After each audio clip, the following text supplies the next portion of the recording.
Kita ini menjadi orang Islam paling nikmat itu ya di Indonesia. Kenapa? Lah ini kan kenapa? Karena kebetulan Islam itu ketemu dengan bangsa Nusantara.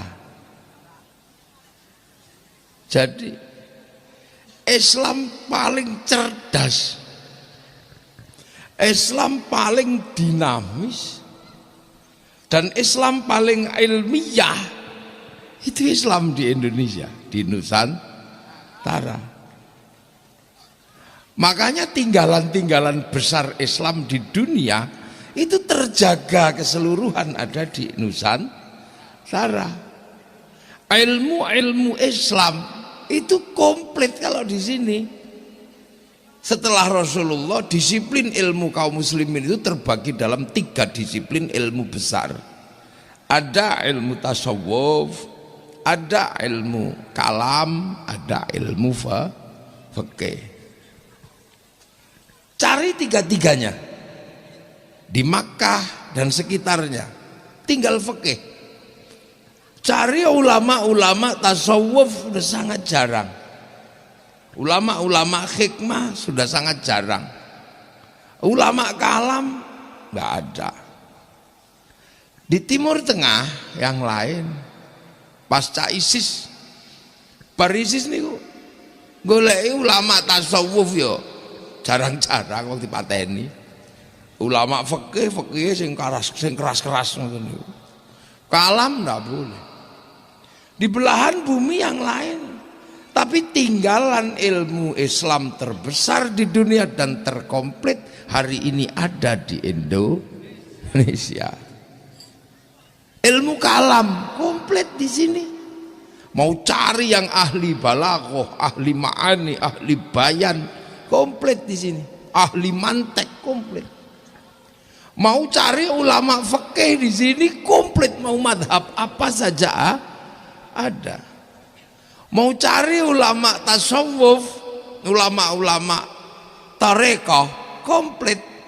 Bahkan satu-satunya negara Islam di dunia yang sanggup mempertemukan puluhan ulama tarekah dalam satu jam'iyah hanya Islam Indonesia, yang presidennya beliau Maulana Habib Lutfi. Itu di mana? Kenapa? Masjid paling banyak sekarang ada di Indonesia. Pesantren paling banyak di Indonesia. Pengajian bawa bendera kayak gitu ya di Indonesia. Lah ini mesti saya sampaikan biar kita ini nggak salah paham dengan Sekarang banyak orang salah paham dengan bangsanya sendiri dan selalu merasa bangsa lain lah yang terbaik. Ini maka karena apa? Ini pengajian dharma bangsa, saya harus sampaikan ini biar kita ini nggak salah paham.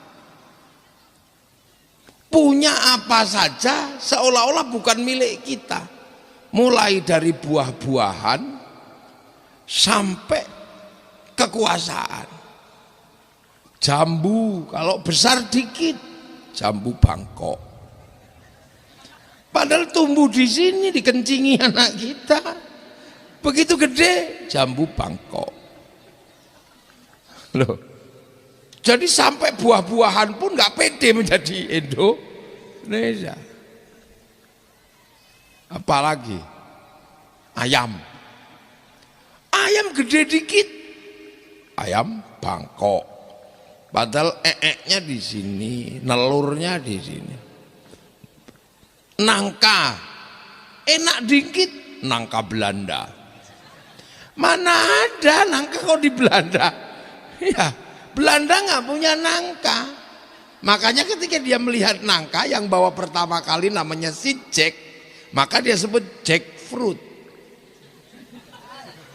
Lah, iya. Mr. Jack. Ini saya senang ini pengajian Dharma Bangsa ini.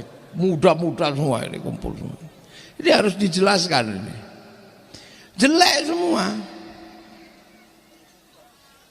Itu yang masih tersisa dan pede itu tinggal gula. Gula Jawa. Masih pede dia. Dia nggak mau ganti nama. Ya, dia nggak mau ganti nama. Dulu betapa bangganya, bahkan para wali, para ulama bangga betul dengan Nusantara. Loh ya, ulama-ulama besar menyebut pesantrennya buntet. Nggak ada pesantren al apa enggak, buntet. Maulana Syarif Hidayatullah, wali yang kemampuan hikmah dan kemampuan siasahnya nggak ada yang meragukan, menyebut dirinya Sunan Gunung Jati, bukan Sunan Gunung Uhud. Betapa bangganya dulu orang menjadi Indonesia. Maulana Rahmatullah di Surabaya menyebut dirinya Sunan Ampel. Bahkan Mbah Hasyim Asy'ari pendiri Nahdlatul Ulama tidak pernah menamakan pondoknya kecuali dengan nama Tebu Ireng. Bangganya menjadi orang Indonesia.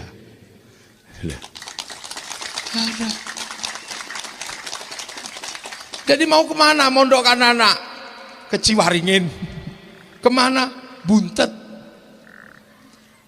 Ya kan? Kemana? Mau ziarah ke Ngampel. Mau ziarah kemana? Gunung Jati. Mau ziarah kemana? Ke Bonang. Mau ziarah kemana? Ke Giri. Yang namanya Raden Ainul Yakin, yang namanya Raden Syahid Kalijogo. Kita itu dulu menjadi bangsa yang sangat bangga dengan dirinya. Makanya karena bangga dengan bangsa dan dirinya, menjadi bangsa yang bangkit. Bangkit apa?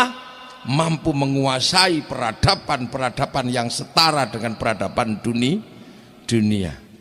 Dan itu kita buktikan. Mereka punya piramida, kita punya Candi Borobudur. Punya sama kita. Mereka punya Aristoteles, mereka punya Socrates, mereka punya Plato, kita punya Empu Prapanca, kita punya Empu Panuluh, kita punya Empu Tantula dengan kitab Negara Kertagama, dengan kitabnya Suta Soma. Bahkan dongeng kita punya yang sama. Orang Eropa punya kisah cinta namanya Romeo Juliet. Orang Cina sampai Engtai, orang Arab Kais dan Laila. Kita punya kisah cinta siapa? Baridin. Kita punya. Di Jawa Tengah ada ande-ande lumut. Punya. Sana punya ibu tiri yang kejam melahirkan anak Cinderella. Kita punya bawang putih, bawang merah. Loh, apa yang berbeda? Loh, dulu bangsa kita bangsa yang kuat. Ya. Sana punya laki-laki yang kuat namanya Samson. Kita punya Bandung Bondo. Oh, sana punya binatang bisa ngomong, kura-kura ninja. Kita punya Kancil Nyuriti. Apa yang tidak punya? Semua punya. Loh. Makanya bangsa yang seperti ini mampu merangkum kekuatannya, mampu merangkai kekuatannya yang berbeda-beda, karena tidak pernah merasa di bawah bangsa yang lain. Dan kita punya sejarah besar, satu-satunya negara di dunia yang sanggup menaklukkan Mongolia setelah mereka menaklukkan Arab, mereka menaklukkan Cina, mereka menaklukkan Eropa, Jenghis Khan kalah pertama kali di Nusantara dihadapi oleh Kertanegara dalam perang Pamalayu. Dan akhirnya kitalah satu-satunya bangsa dunia yang berhasil merebut kemerdekaannya dari tangan penjajah dengan cara perang. Satu-satunya bangsa di dunia adalah Indonesia. Nah, tiba-tiba sekarang ini mulai anak-anak kita dibikin tidak pede dengan bangsanya yang berambut merah, yang hitam mulai nggak pede, pengen berambut merah. Akhirnya dicetlah rambutnya, akhirnya jadi LKMD. Londo kok mengendasi, gitu. Jadi bangsa ini dulu pada bangsa yang besar, bangsa dengan kekayaan yang melimpah, bangsa dengan peradaban agama yang sudah sangat maju, bangsa dengan peradaban kekuasaan yang sangat maju. Kerajaan besar di Jawa Barat ada kerajaan Pajajaran, di Jawa Tengah ada kerajaan Majapahit, di Jawa Timur sana lengkap lah. Maka akhirnya bangsa yang komplit dan lengkap ini kedatangan agama Islam. Nah, inilah titik temunya. Makanya yang datang ke sini bukan ulama yang ngecek, bukan yang keluyuran sambil bawa kompor, bukan. Yang datang ke sini ulama-ulama hebat yang bisa bernegosiasi dengan bangsa Indonesia. Ulama yang ilmunya komplit tapi ketawaduannya luar biasa. Jadi ini yang menyebabkan, karena harus bernegosiasi budaya dengan bangsa besar sekuat Nusantara. Makanya yang datang bukan pedagang. Makanya kalau dikatakan Islam datang ke Nusantara disebarkan oleh pedagang, secara teori nggak bisa. Pedagang itu nggak terlalu sibuk, dia nggak sempat ngajar ngaji.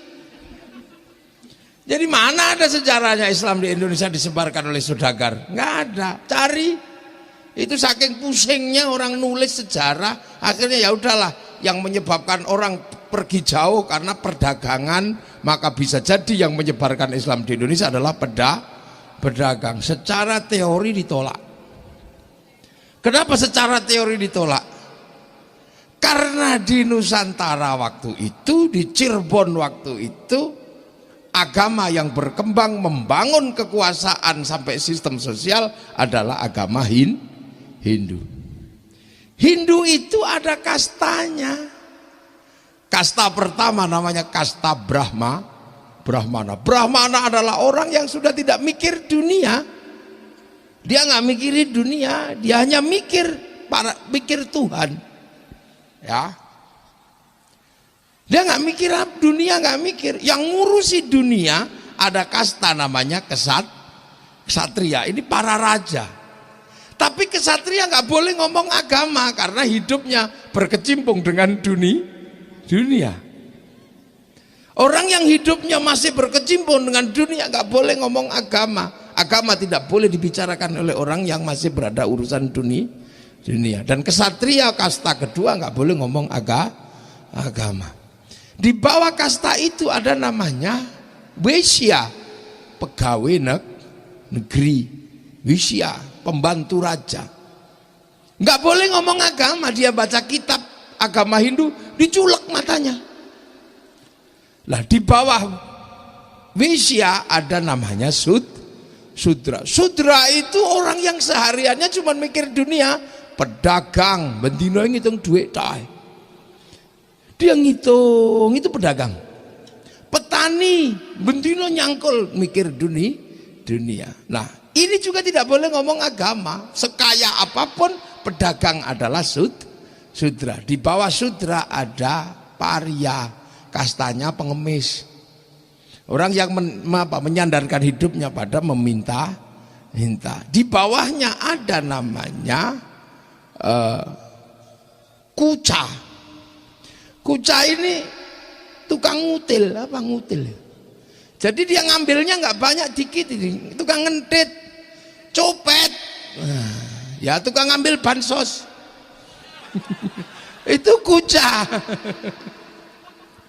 Nah, gampangnya. Nah, di bawah kuca ada mleka. Mleka ini maling, tapi kalau ketahuan lari dia. Nah, ini nggak boleh ngomong agama. Di bawah itu ada namanya candala. Candala itu maling, tapi kalau ketahuan berani, begal. Termasuk begal motor.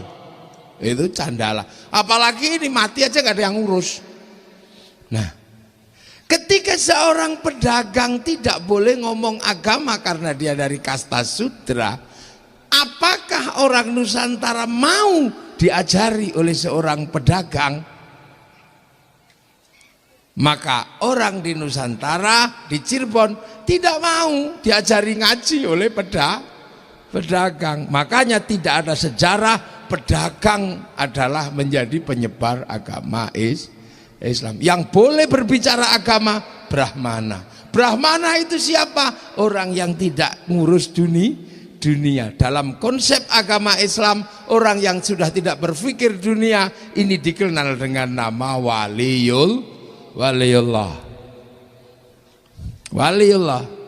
Makanya ketika nggak bisa ditembus oleh pedagang, abad ke-7 sudah ada Fatimah binti Maimun di Gresik. Nggak tembus.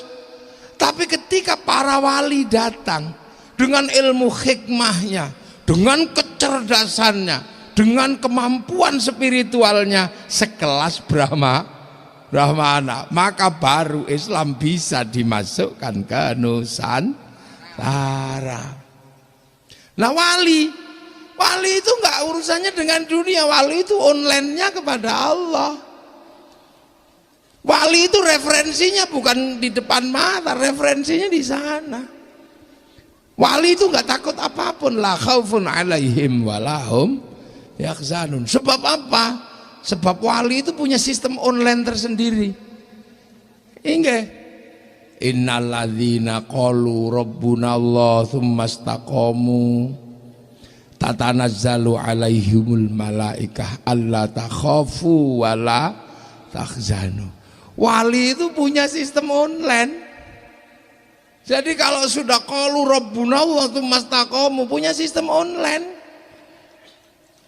Baca apa la haula 3 tahun online. Bangun wifi sendiri. Download sendiri. Lah iya kan? Syekh Abdul Qadir Al-Jilani download sendiri 25 tahun di Padang Pasir. Sunan Kalijaga 3 tahun. Sunan Gunung Jati hampir 20 tahun. Syekh Hasan Sadzili 20 tahun. Maka wali-wali ini punya sistem online dan konsultannya langsung Allah Subhanahu wa ta'ala. Makanya nggak takut apa-apa, nggak takut. Makanya bisa kita lihat betapa para wali ini nggak takut dengan budaya di sini. Ya, nggak takut. Wali di sini disebut sunan. Nggak takut. Yang syekhun ustadzun disebut sini kiai nggak takut karena walaupun harus berbaur dengan kebo Kiai Slamet, tombak Kiai Pleret, dan kiai-kiai yang banyak di itu apa termasuk gerobak apa kereta kuda kiai apa di sini banyak. Ada masalah. Berani wali itu. Dan nggak pernah punya ketakutan apapun. Membawa Islam bernegosiasi dengan budaya Nusantara. Sholat nggak takut dikasih nama sembahyang. Padahal sembahyang itu adalah nyembah sang hyang. Nggak takut. Tilmidun muridun nggak takut disebut santri. Padahal yang belajar agama Hindu juga santri. Nggak takut. Kalau sekarang kan penakut semua. Karena online-nya tidak kepada wali tapi kepada Google. Sehingga takut tidak disebut Islam kalau batuknya tidak hitam, takut. Ini loh, maka sekarang banyak orang takut. Nggak cingkrang dikit takut tidak Islam. Penakut semua. Dulu kalimat tauhid dijadikan landasan sehari-hari dalam kolbu untuk zikir wirid sehari-hari. Tidak kelihatan. Tahu-tahu nangis, tahu-tahu meneteskan air mata. Hatinya penuh dengan kalimat tauhid. Tapi sekarang nggak pede. Kalimat tauhid harus diperlihatkan dengan dikibarkan di atas tiang bendera karena nggak pede sudah sebenarnya. Nggak pede menyebut diri dengan Sunan Gunung Jati, nggak pede. Bikin lembaga harus bernama sahabat Rasulullah, nggak pede. Gitu. Ibu-ibu masih pede. Walaupun bungkusnya itu kongwan, isinya renggi, masih pede. Masih pede. Loh, ini loh kehebatan kita. Jadi makanya dulu bangsa ini benar-benar bangsa yang pede. Gitu. Jadi, nah, ketika para pembawa Islam itu datang, kelakuannya baik, amaliannya baik. Orang sini, ya mari bersama-sama kita jaga. Karena aku mencintaimu, aku mencintai Islam. Kenapa engkau datang ke sini, wahai cucu-cucu Rasul, membawakan Islam buat kami? Kami terusir dari negeri kami.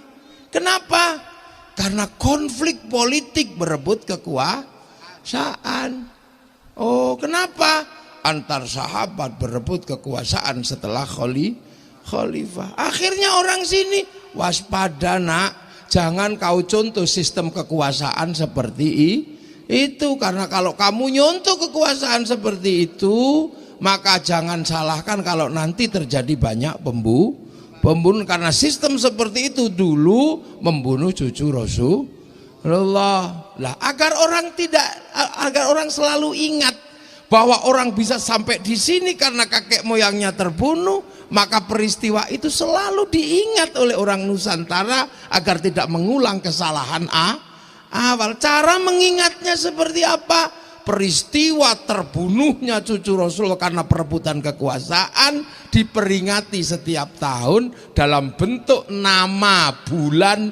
Orang Nusantara menamakan bulannya dengan bulan Suro untuk mengenang agar tidak terjebak lagi pada politik khilafah.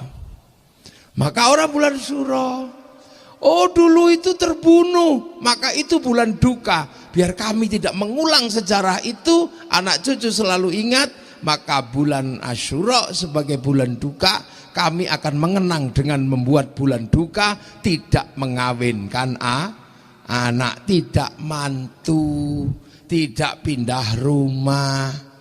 Agar kami bisa mengenang itu, tidak terjebak pada hal-hal seperti itu, maka kemudian kami mengenang dengan santunan anak yatim. Karena bulan itu bulan terbunuh yatim-yatimnya cucu Rasulullah. Kubangan darah dan pecahan tulang yang merah dan putih selalu diperingati dengan bubur merah putih.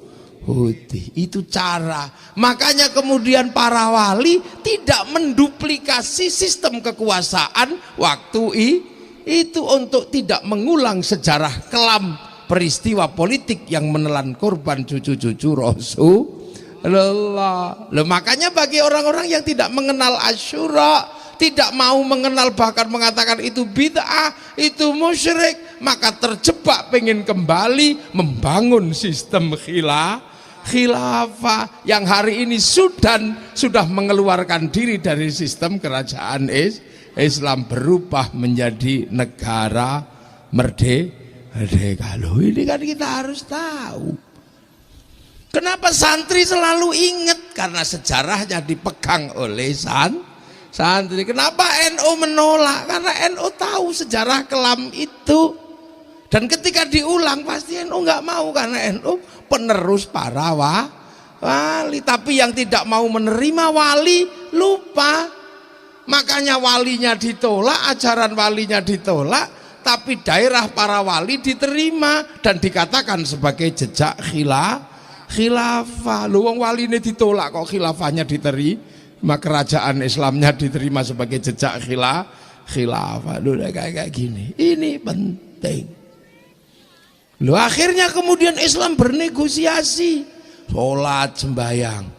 Yang belum bisa diajari ngaji, cukup diajari syahadat oleh seorang ulama dari Cirebon namanya Syekh Abdul Jalil. Kemudian mengajarkan syahadat di Jawa bagian tengah, bikin pesantren Lemah Abang. Lemah Abang ngajarkan syahadat tok, tidak ngajarkan sholat karena belum waktunya diajari sholat. Maka Syekh Abdul Jalil terkenal dengan nama Syekh Lemah Abang. Lemah Abang bahasa halusnya adalah Siti Brit, bahasa kawinya Siti Jenar. Maka Syekh Abdul Jalil dikenal dengan nama Syekh Siti Jenar. Makanya sejarah Siti Jenar yang kita temukan di Jawa Tengah beda dengan sejarah Siti Jenar versi Cirebon, karena Cirebon mengerti itu. Dan akhirnya alumni Pondok Pesantren Lemah Abang dikenal dengan nama Abangan. Maka orang Abangan masih seneng syahadat, belum mau sembahyang. Lah ya diurut satu-satu.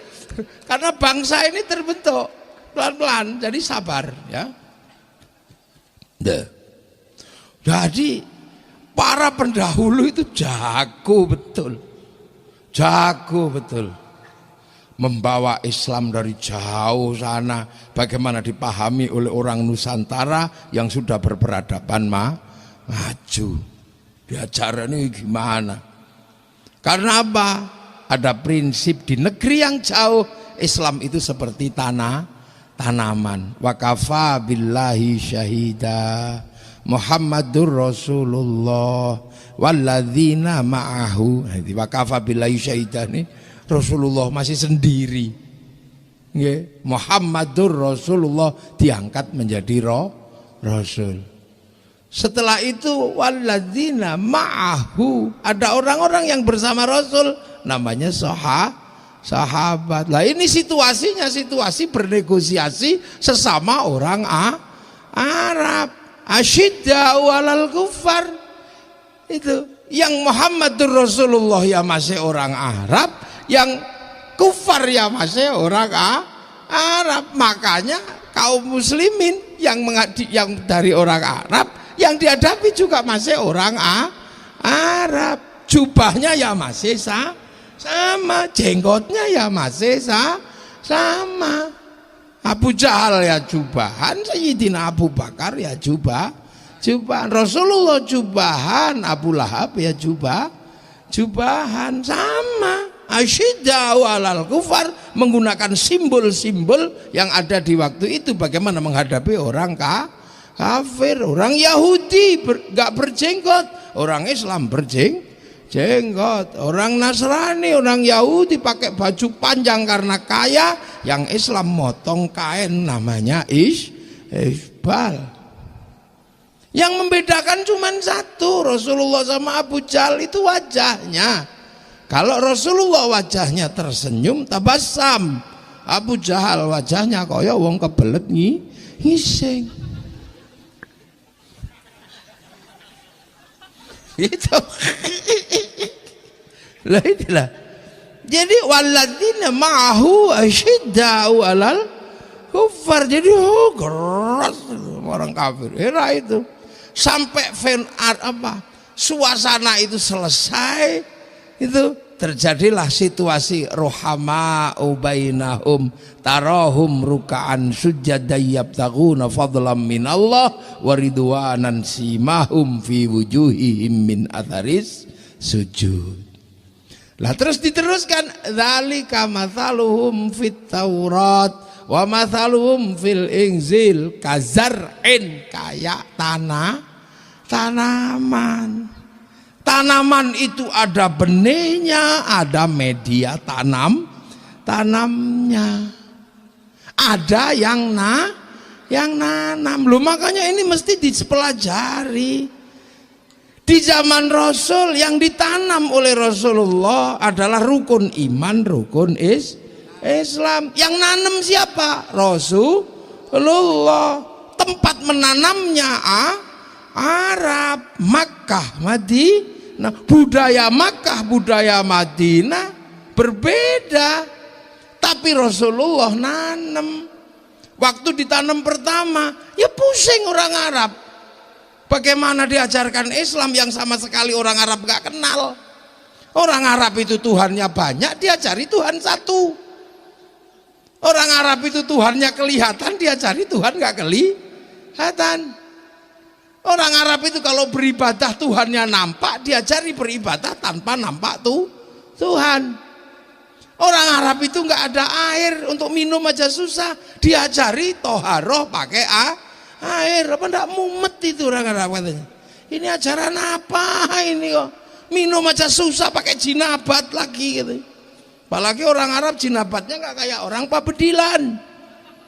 Nggak kayak orang Cirebon. Kalau orang Cirebon jinabatnya kan seminggu sekali. Kalau orang Arab semalam 8 kali. Makanannya kambing. Sini terongnya dokter Basuki. Terong organik malah nggak kereng belas sudah. Kecuali terongnya sendiri loh. Susah. Zakat. Orang Mekah itu makan aja susah, diajari zakat, diajari berbagi. Maka Arab itu panasnya luar biasa, diajari puasa. Puasa bagi daerah yang panas susahnya luar biasa. Belum lagi ketika diajari haji, ada tawaf itu, ada tawaf. Lah, tawaf wajib ini bahaya. Jadi bahaya bagi orang Arab waktu itu. Kenapa? Syahwatnya orang Arab sangat tinggi. Tiba-tiba ketika tawaf wajahnya perempuan harus dibuka. Betapa syahwatnya gitu. Pada saat yang sama yang laki-laki disuruh pakai baju tidak ada jahitannya. Kalau mau ndablek kan tinggal wes gitu aja. Dan Rasulullah berhasil. Dari sisi inilah maka kita bisa melihat tidak ada tokoh dunia manapun yang sanggup mengalahkan kehebatan Rasulullah Muhammad Sallallahu Alaihi Wasallam. Loh itu, jadi yang bawa bendera-bendera itu biar ngerti nanti. Bahwa Rasulullah itu hebat. Dari pekerjaannya, dari kiprah sosialnya, bukan cuma dari kosidahnya saja. Hebat Rasul itu. Tidak ada air bisa mengajari orang toharoh, nggak ada makanan bisa mengajari orang sedekah, panas bisa mengajari orang puasa, terbuka bisa mengajari orang bisa menahan syahwat. Tuhan banyak biasa diajari Tuhan satu, beribadah dengan Tuhan kelihatan bisa diajarkan dengan tanpa melihat. Ini Rasul hebat. Secara sosiologi, antropologi Makkah Madinah tidak ada tokoh yang bisa mengalahkan Rasulullah. Nah, setelah itu kan aktor yang nanam berubah lagi. Benihnya dikasihkan kepada sahabat. Aktor baru menanam Islam. Tanam di tempat mana? Berbeda. Mulai ditanam di Persia. Itu yang nanam siapa? Aktornya Sayyidina Ali, Sayyidina Hasan, Sayyidina Husain. Ada Sa'ad bin Abi Waqqas menanam di Cina, tanahnya Cina, bahasanya Cina.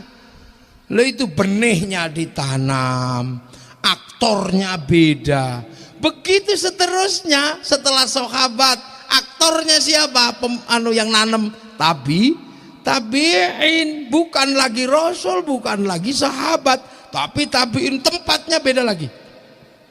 Sampai akhirnya ke tempat yang jauh ditanam lagi, sampai di Nusantara ditanam di sini dengan keadaan yang berbeda. Tanahnya tanah Nusantara, yang nanam para wali. Nah, beda.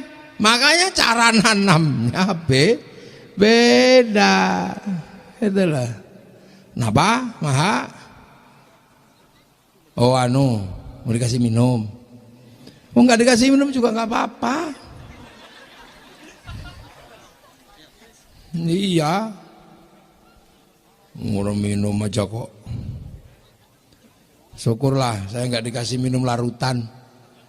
Biasanya saya selalu dikasih minum larutan sama Sprite. Saya itu paling jengkel kalau dikasih minum larutan sama Sprite. Karena itu minuman suudon. Kalau larutan itu suudon, kirain kiainya itu panas dalam. Kalau Sprite itu dikira kiainya kembung. Kalau kopi dikira kiainya ngantuan. Nah baru kalau air putih dikira kiainya haus. Padahal enggak, saya enggak haus. Kayak orang Cirebon kayak bocah kongkon tuku bensin beli oli.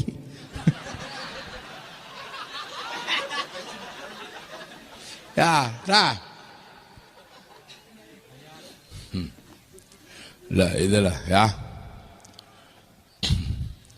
Jadi aktornya beda, yang nanem beda, budayanya beda. Makanya seperti tanaman disebut kazar'in. Islam kayak tanaman. Maka jangan salah ketika nanam di Cirebon, ya gaya Cirebon. Sholat ditanam dengan sembahyang. Kalau langsung sholat gitu, ya dimarahi sama Pajajaran, sama Majapahit. Kamu di tanahku nanam apa kamu? Saya lagi nanam padi, kenapa kamu nanam jagung? Ditarik, cabut. Pasti ditabrak sama kekuasaan yang sudah ada, dan masyarakatnya pasti nggak terima. Itulah, makanya nanemnya pelan, aktornya beda. Contoh sekarang kayak khol gini. Kenapa sih? Yang nggak ada habisnya itu khol. Kayaknya orang Indonesia terutama di Jawa ini, baik Jawa Timur, Jawa Tengah, Jawa Barat, khol itu kok seperti hobi. Kayak minum obat sehari 5 kali. Dan selalu banyak yang datang, banyak, luar biasa. Itu khol. Itu kenapa? Muludan, ya bulan Maulid. Tapi kalau khol ini halayung saya itu. Khol kemarin dari Cipasung, khol. Kemarin di Purwodadi, khol. Sekarang di sini, khol. Besok pagi di Kediri, khol. Ini khol terus. Kayaknya orang kita ini hobi sekali dengan khol. Meringati orang mati itu hobinya. Padahal yang musyrikan itu setiap hari udah 7 kali. Bid'ah, musyrik, haram, kafir. Tapi kayaknya kok nggak mempan. Ini jadi virusnya itu nggak mempan. Udah kebal ini orang imun. Coba sampean lihat itu yang mengatakan khol musyrik, khol bid'ah, masuk neraka. Sudah setiap hari. Kau nggak percaya sampean? Dan saya juga nggak percaya. Kenapa? Dan sangat masif, ketemu terus.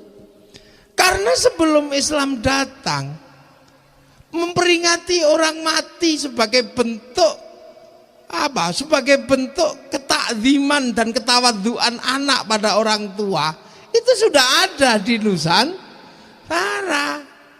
Jadi sebelum khol datang tahunan, orang Jawa itu sudah ngerti khol tahunan. Cuma namanya beda. Jadi dulu nenek moyang kita itu kalau menyebut kakek buyutnya, nenek moyangnya, itu disebut danghyang. Danghyang itu orang Jawa menyebut orang tua, yang tua gitu. Kalau bahasa Arab syaikhun, syuyukh. Kalau ubannya banyak, syaiban. Nah orang Jawa itu, bahasa Jawanya itu danghyang. Makanya kalau sekarang tinggal ekornya.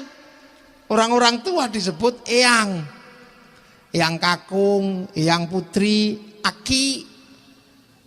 Nah para danghyang ini ada yang nyebutnya meleset jadi danyang itu. Jadi itu bukan setan. Mereka ini ditanya apa aja, ditanya selalu.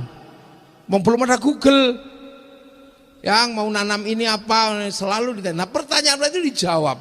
Jawaban itu harus dipegang betul.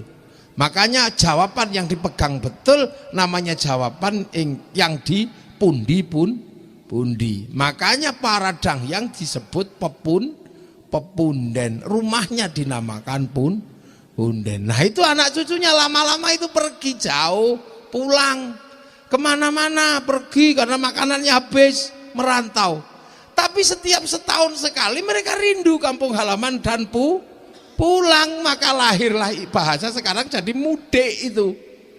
Itu memang kebiasaan nenek moyang kita, kalau sudah pergi mudik setahun sekali untuk membawakan oleh-oleh pada nenek moyangnya. Nah nanti diberikan, nggak ada WhatsApp, nggak ada SMS, kadang nggak ngerti udah mati apa masih hidup, bawakan. Nah yang masih hidup ini kayak saya di tempat yang jauh dapat ini. Nah ada yang dibawakan tapi udah ninggal. Nah karena sudah ninggal maka terus kemudian oleh-olehnya ini ditaruh di tempat meninggal, di petilasannya taruh situ kayak kono. Nah ditaruh situ.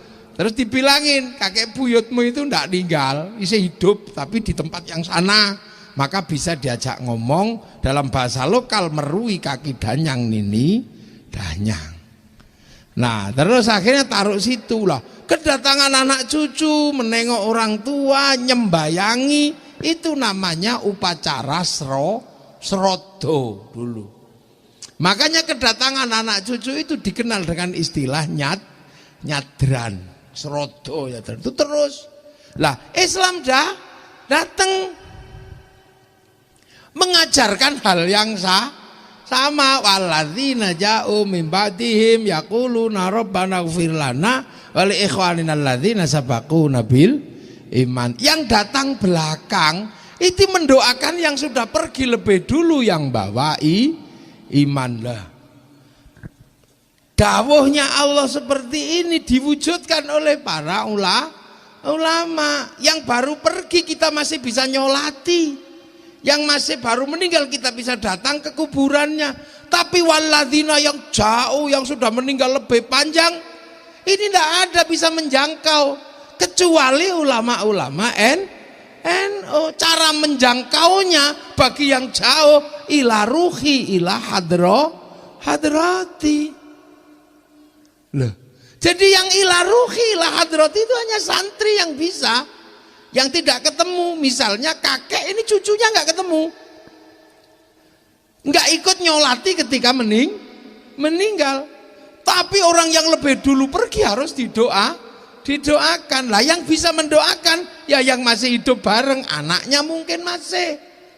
Tapi nanti cucunya, buyutnya, canggahnya, warengnya, dekudek gantung siwurnya, tarangan bodolnya, gedebok bosoknya, nggak bisa dia doakan karena nggak tahu waktu meninggal. Tapi harus mendoakan.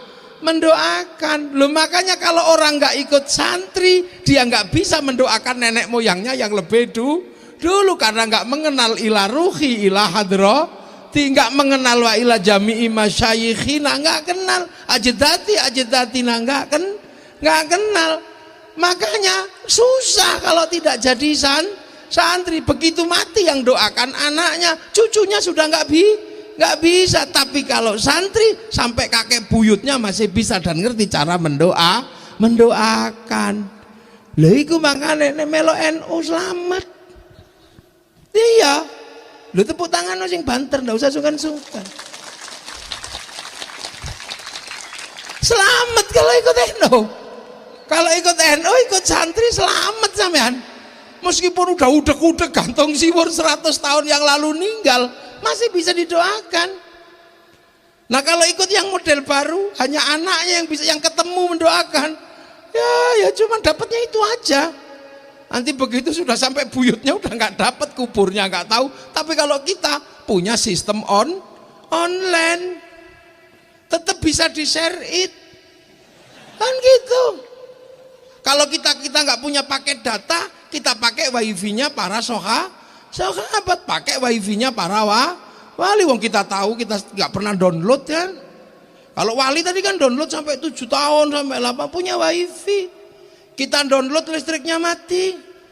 Ya Allah, ya Allah, ya Allah, ya Allah, ya Allah, ya Allah, Allah ya. Kita tidak pernah punya wifi.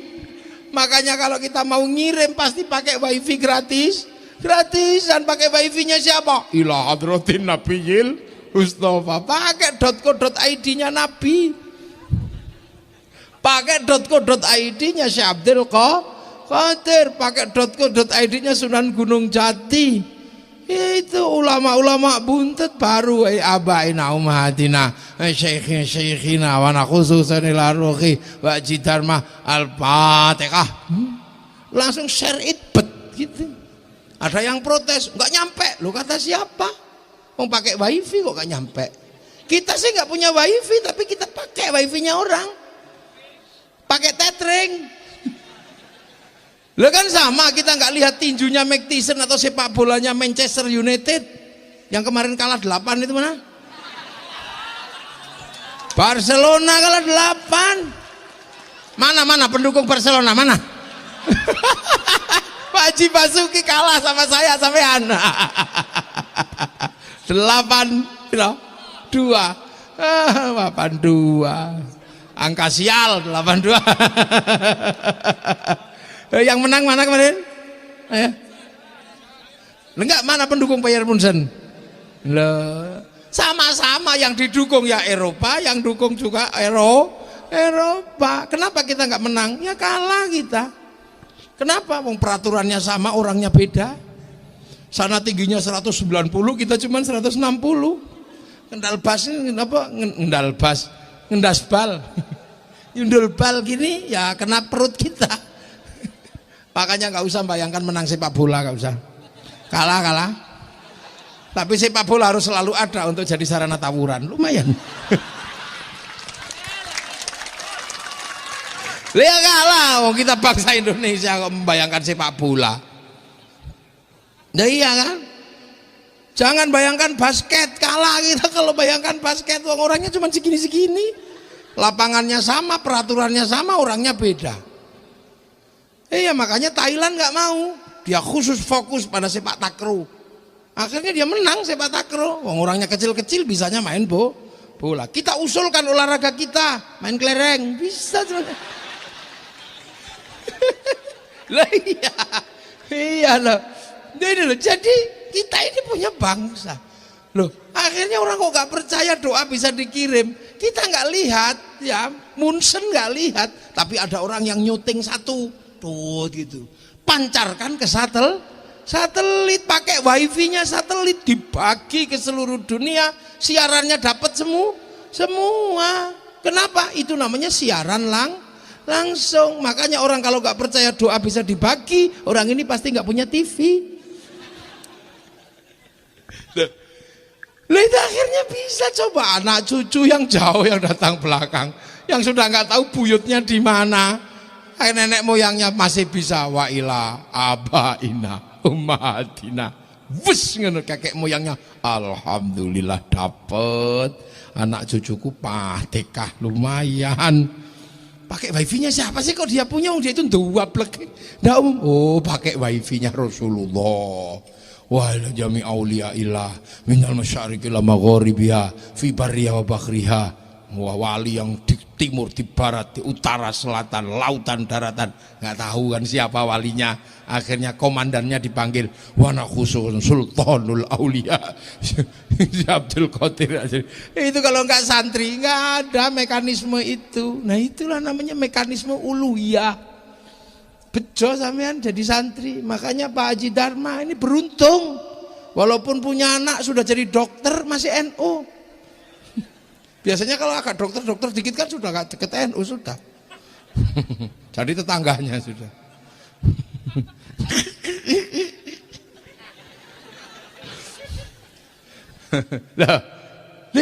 Nah, jadi bisa. Makanya ini jadi menjadi Nahdlatul Ulama itu bukan cuma persoalan investasi dunia, investasi akhirat sampai ke sana. Nah terus, jadi datang ke kuburnya diperintah, dan orang Islam lebih mudah karena orang mati dikubur. Jadi fazuru ziarahlah ke kubur. Kalau orang Hindu dulu, orang Jawa dulu pakai petilasan karena nggak dikubur. Kalau nggak raja nggak kuat karena ngaben pakai biaya gede. Kalau Sudra dan teman-temannya udah nggak ada yang ngubur, bosok itu aja. Lah makanya petilasannya lah. Kalau Islam lebih mudah nyari nenek moyangnya karena ada kuburannya tuh suruh masang patok, coba. Makanya kalau ada kuburan nggak usah ribut. Ini kuburan Hindu, nggak ada orang Hindu nggak dikubur. Yang namanya kuburan pasti Islam. Persoalan Islamnya ndablek, nah itu urusan lain kan. Yang penting kuburan Islam.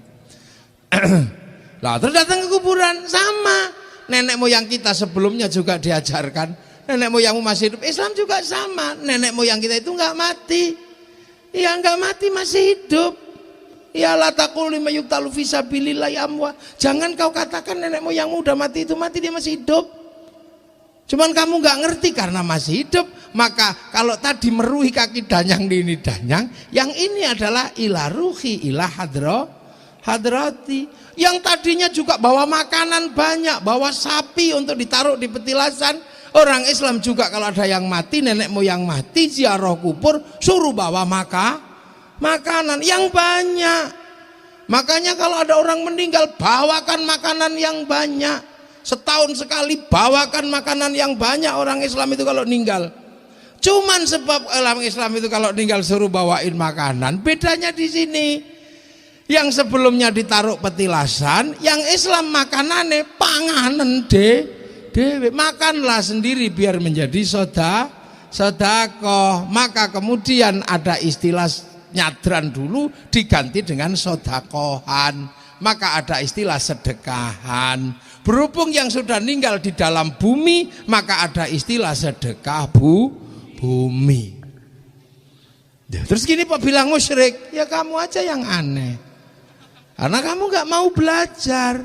Kamu merasa bahwa Islam itu datang langsung melompat dari Arab. Tidak, lewat proses. Gurunya para wali melalui proses. Sunan Gunung Jati melalui proses ketemu dengan Datuk Kafi.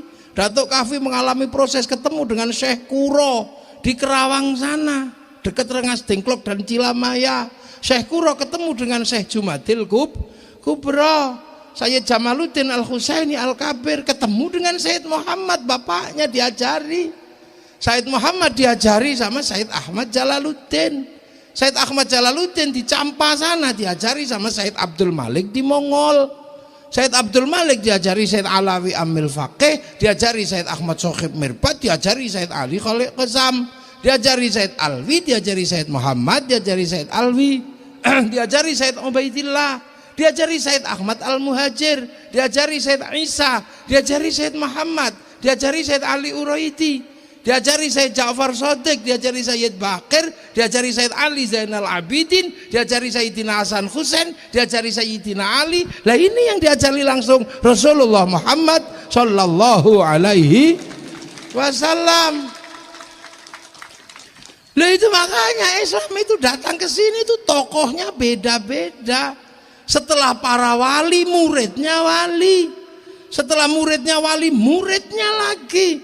Kemudian dipegang oleh para ulama.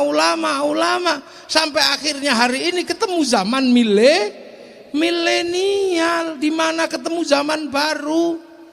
Yang ngajinya juga model baru. Apalagi kena corona, model baru. Lah iya, ini model baru. Haji Apung itu masih model lama. Iya, mainannya masih mainan kuno di Tegal Gubuk sana. Masih tanah dikeruk-keruk gini, disikut dikencingi, masih begitu dulu. Milenial nggak kenal itu. Lah ya. Ini milenial sampai ketemu zaman Islam di zaman milenial dari perjalanan itu. Dulu pengen lihat Afrika saja kita masih nunggu flora dan fauna. Sudah ditunggu seharian, yang keluar kadang Pak Harmoko, kadang Pak Murdiono. Anak muda sekarang sudah sampai di zaman donyo sak godong ke. Ya udah segini mau nyari apa di sini sudah. Tinggal ketik sampean, mau ngetik apa? Mau nyari apa? Ada di sini semua. Apalagi kalau handphone yang bagus begini, semua ada. Loh, tapi mau bagus mau tidak urusannya bukan di handphone, di pulsa. Di kuota. Walaupun handphonenya bagus kayak begini, kalau nggak ada kuotanya mati. Makanya kayak manusia punya kuota dari Allah. Walaupun masih bagus, kalau kuotanya habis, gitu. Lah ya cari tetringan. Lah ya, ini zaman baru. Zaman baru. Zaman 10-20 tahun yang lalu, orang rindu itu masih menyakitkan. Generasi saya, generasinya Haji Dharma, Haji Basuki ini, Haji Dharma, putra-putri masih menyakitkan kalau rindu. Ini Pak Kapolsek ya, Pak Kapolres, Pak Kapolsek rindunya menyakitkan. Ketika tugas keluar daerah rindu itu sakit ya, Pak Kapolsek ya. Kita nggak bisa ketemu. Membayangkan, akhirnya kepaksa ke pasar kita dulu ya, cari kertas warnanya pink, pulpen warnanya biru, cintanya mengharu biru. Loh ya, rindu itu berat. Anak-anak milenial nggak merasakan rindu itu berat, nggak kerasa. Rindunya hampa. Loh kenapa? Dunia ini yang paling berat itu rindu. Karena Nabi Adam turun ke dunia pertama kali diuji rindu dengan Siti Hawa. Belum diuji sholat, belum yang lain, diuji rindu. Betapa rindunya sama Siti Hawa, dipisah.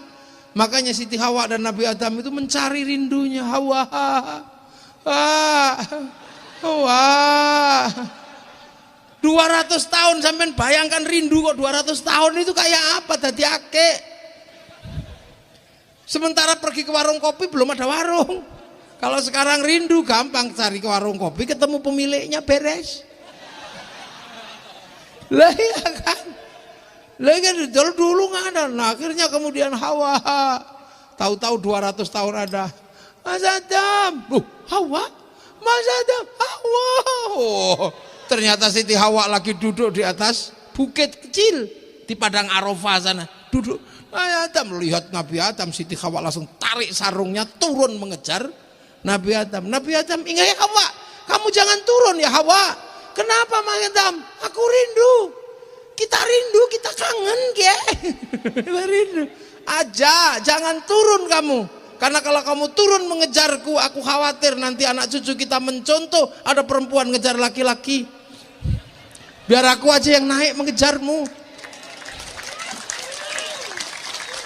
Loh, rindunya luar biasa. Makanya akhirnya terus Teletubbies berpelukan. Loh, rindu luar biasa. Pak Kapolsek, Pak Japung, Pak Haji Basuki, waktu rindu dulu, wah berat nulis surat. Dek, aku di tempat yang jauh. Aku tahu kepergianmu. Dan kepergianku adalah untuk masa depan kita. Dan ketika aku tahu orang tuamu meragukan aku semakin rindu. Tapi entah kenapa malam hari ini begitu berat rinduku padamu. Kupaksakan menulis sajak cinta dan rindu untukmu. Ya, kasihku, hanya kamu yang kurindukan. Dan aku menulis sajak rindu ini, aku juga tahu kamu merindukanku. Karena aku yakin malam hari ini kau dan aku sedang di bawah sinar rembulan yang sama. Lah dikirim. Makanya rindunya berat. Makanya kalau ada anak-anak dulu itu kalau ada masalah, kuat menahan rindu, menahan emosi. Karena pernah menahan masalah, rindu cukuplah. Lah anak milenial nggak kenal rindu yang menyakitkan. Rindunya suka bocor. Baru kangen dikit. Langsung dikirim terus tulisi mah.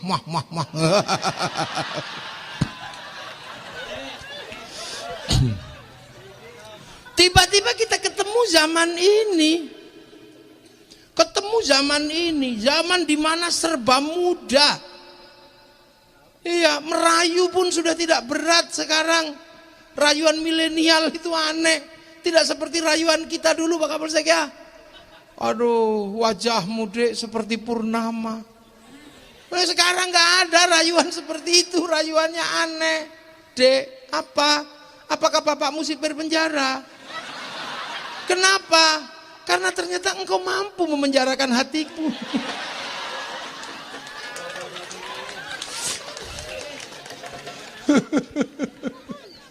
Loh, itu anak milenial beda. Loh, makanya anak milenial itu sekarang emosian. Udah nggak bisa ditahan. Kenapa? Kalau dulu saya kelahi, dipisah rumahnya nggak ribut. Kalau sekarang orang ribut, beda rumah, beda kabupaten, masih bisa kelahi tengah malam, kirim gambar, masih bisa emosi. Loh, itu milenial. Pak Pos nggak ada, apa nggak ada. Nah, di zaman ini kadang anak-anak milenial ini lupa, karena milenial dikendalikan oleh satu kotak besar yang mengatur seluruh dunia. Kotak itu dulu dibayangkan oleh orang Yahudi sebagai tabutnya Nabi Musa, yang di mana dunia ada di situ.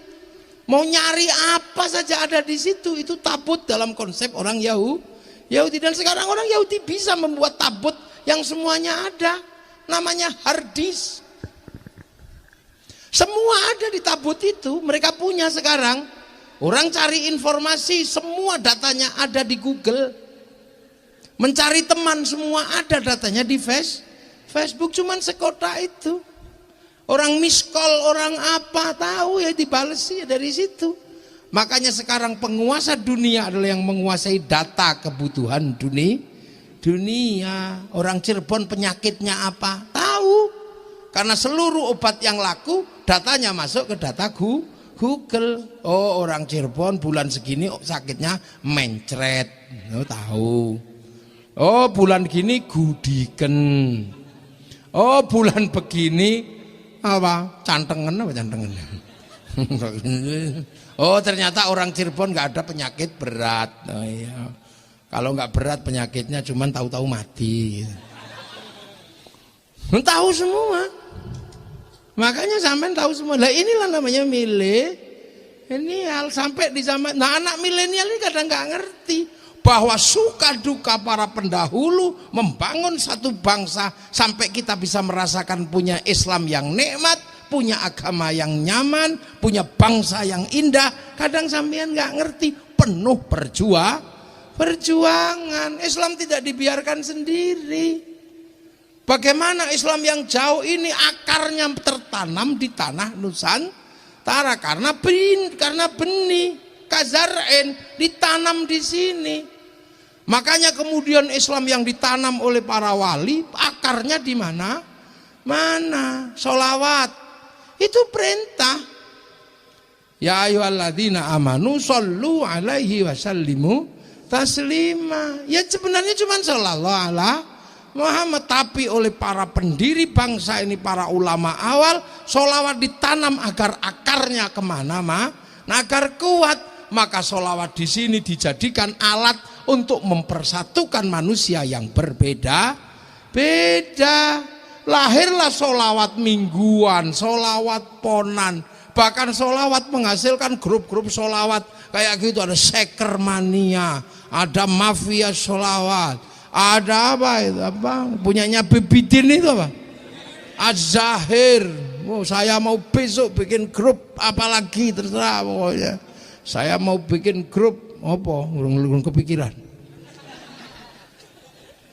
Akhirnya sholawat yang bisa dijalankan sendiri di sini mampu merukunkan banyak orang, mampu merukunkan anak muda, mampu merukunkan orang tua, mampu merukunkan macam-macam. Bagi yang gemar lagu sholawat Badar, punya grup sholawat Badar. Bagi yang gemar sholawat Nariyah, punya grup sholawat Nariyah, biasanya ibu-ibu muslimat. Bagi yang gemarnya Diba, punya grup Diba. Bagi yang gemarnya Simtud Duror, punya grup Simtud Duror. Bagi yang suka kegantengannya Habib Bidin bikin Az-Zahir. Bagi yang agak setengah tua-tua Shaker Mania. Bagi yang lebih metal Mafia Solawat. Bagi yang siapa itu? Beb Sep gitu. Nah, bagi yang suka kelai-kelai Beb Apung gitu. Ada. Iya, kalau mau belajar kelahi ke beliau itu pendekar asli itu. Itu cuman gayanya sekarang jadi pedagang kain, jadi nggak kelihatan kalau pendekar. Mau japung, itu. Jadi akhirnya membentuk ke masyarakat, kerukunan, solawatan.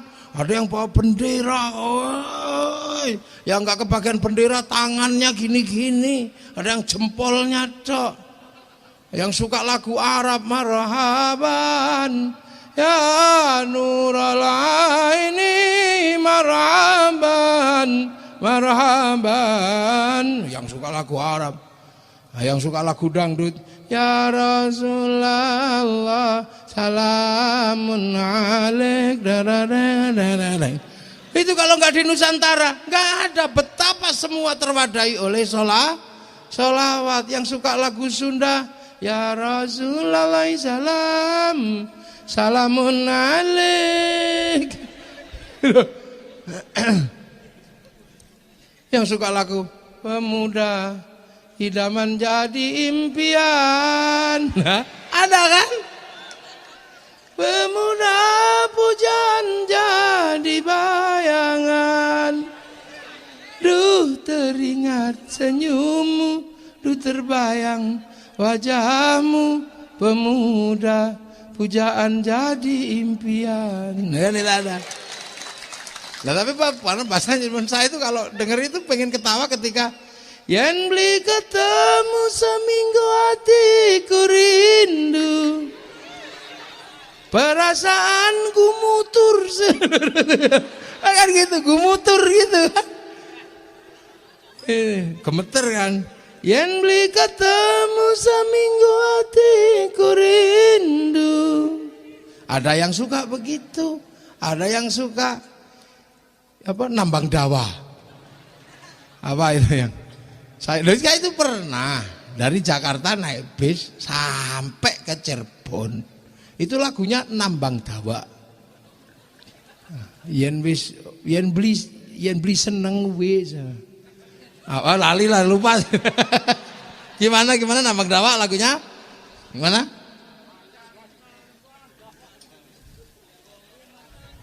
Artine wong rumah tangga yen beli ora ketemu ora, alias nambang dawa. Loh, sholawat menjadi sebuah gerakan besar, mampu menggerakkan dari yang muda, dari yang tua, akhirnya membangun kerukunan. Doa itu sebenarnya juga mau doa sendiri juga bisa. Ud'uni astajib lakum. Tapi di Nusantara doa mampu menjadi akar membersatukan umat. Istighosah, ribuan orang datang di masjid, doanya bersama. Yang pinter doa, yang lain amin. Kalau kelamaan amin. Itu nggak ada kalau nggak di Indonesia. Doa menjadi sarana kebersamaan. Betapa agama menjadi jalan untuk memperkuat, mempertemukan perbedaan manusia. Loh, ini santri kalau membuat sesuatu. Coba makan, kulu washrabu, makan minumlah. Tapi bagi santri ketika makan menjadi alat kebersamaan, nasinya jadikan satu namanya tumpeng, ayamnya jadikan satu namanya ingkung. Orang mati mestinya dimasukin udah selesai. Tapi bagi santri, orang meninggal mampu menghasilkan pertemuan yang merukunkan tetangga, merukunkan saudara meninggal 1 hari tahlilan, 2 hari tahlilan, 3 hari tahlilan, 7 harian, 40 harian, tahunan, 1000-an, khol, sampai akhirnya disemayamkan di makam yang perintahnya cuma ziarah lah. Di sini menghasilkan ikatan kerukunan, ziarah sebagai wisata religi. Akhirnya makam merukunkan banyak orang, jual nasi di situ, jual tasbih di situ, tukang ojek di situ, sampai nyopet di situ. Wah, akhirnya apapun rukun. Coba betapa indahnya. Kalau itu terus dilakukan, akan ada simbol kerukunan. Orang khutbah itu orang tahu kayak saya begini nih. Orang kalau sudah pegang mic menangan. Walaupun kelahi beneran saya itu kalah sama Kaji Apung, tapi karena saya pegang mic menangan, dia juga nggak berani naik ke sini. Walaupun tak gojloki, karena orang pegang mic itu menangan. Karena pegang mic itu menangan, khutbah itu menangan, maka biar dia tidak menangan, oleh santri disarati agar tunduk. Caranya dengan apa? Kasih tongkat sama suruh baca. Makanya mimbar santri tidak pernah menjadi mimbar olok-olok di masjid, karena khotib santri selalu pegang tongkat sama pegang tulisan ittaqullah. Ittaqullah, tidak mungkin. Makanya kemudian yang tidak pegang tongkat dan tidak pegang teks langsung oke, inilah. Makanya apapun situasinya, agama di tangan santri tetap akan menjadi agama yang punya sikap rahmatan lil alamin. Ada sholawatan sudah habis itu lapar. Coba nanya itu lupa wajang merah putih. Itu coba nggak ada gambar tengkorak. Linda Haji Dharma masih mampu merukunkan orang sebegini banyak. Ngaji, jualan itu coba. Nilai ekonomi. Coba kalau Haji Dharma punya anak yang lawala sudah. Ya nah, enggak mengerti cara berbahasa, udah mati, warisannya rebut udah enggak usah begini. Bagaimana lu? Inilah dunia kalau dipegang santri, indah. Nah, cara-cara yang dilakukan oleh santri mempertemukan, ini menginspirasi kehidupan hari ini untuk tidak selalu menonjolkan diri. Seluruh minuman tidak pernah menonjolkan diri di hadapan Aqua, karena Aqua datang lebih tua. Lebih dulu orang mengenal Aqua sebelum Ades. Makanya Ades ketika dibeli dia ikhlas dikasih nama Aqua. Santri itu mestinya telmidon murid, tetapi karena kalah dulu sama santri, maka santri ikhlas disebut apa? Telmidon ikhlas disebut santri. Di sini Allah datang Islam lebih dulu pangeran, lebih dulu sang hyang, maka Allah di sini disebut pangeran, gak ada masalah. Kenapa? Karena salah datang terlambat dan jangan terjadi benturan. Yamaha Mio datang telat keduluan Honda, makanya Mio disebut Honda, nggak masalah. Hondamu apa? Mio, udah apa? Itu adalah ketawaduan. Betapa Islam datang tidak membentur apapun karena rela berbagi dengan yang lain. Tapi situasi berubah, akhirnya yang asli lebih menang. Akhirnya kiai-kiai yang lain tidak terkenal, yang terkenal kiai haji. Santri apa telmidon semua apa santri-santri yang lain nggak terkenal, yang terkenal santri pesantren. Loh itu yang terkenal tetap yang Islam. Nggak usah khawatir. Sembayang dulu macam-macam, sekarang yang terkenal sembayang adalah sholat. Loh itu hebatnya, nggak usah ribut. Mau pembalut yang lain macam warnanya, mau harganya mahal kayak apapun, harus ikhlas disebut softtek. Harus terima karena yang datang. Iya bener, lah itulah. Nggak usah komplain. Nah itulah Akhirnya indah, nggak usah ribut. Itu yang datang adalah sistemnya para wali, yang datang belakang harus terima. NKRI lebih dulu yang dibangun oleh para wali, maka NKRI menerima kawasannya disebut wilayah karena al-wali meninggalkan wilayah. Dulu raja, dulu hamba, dulu kawulo, dulu gusti nggak bisa menjalankan standar itu bersama, maka oleh para wali kebersamaan itu disandarkan pada kalimat Rasulullah, kullukum ra'in wa kullukum mas'ulun an ra'iyati, maka leburan raja dan hamba disebut ra'iyah sebagai orang yang saling bertanggung jawab, yang ke bahasa Indonesia diserap menjadi rakyat. Kalimat rakyat adalah berasal dari ra'iyah dan itu adalah kalimat Rasulullah. Dan satu-satunya bangsa muslim dunia yang sanggup mengambil kalimat ra'iyah untuk menyebut warga bangsanya hanya ulama Indonesia.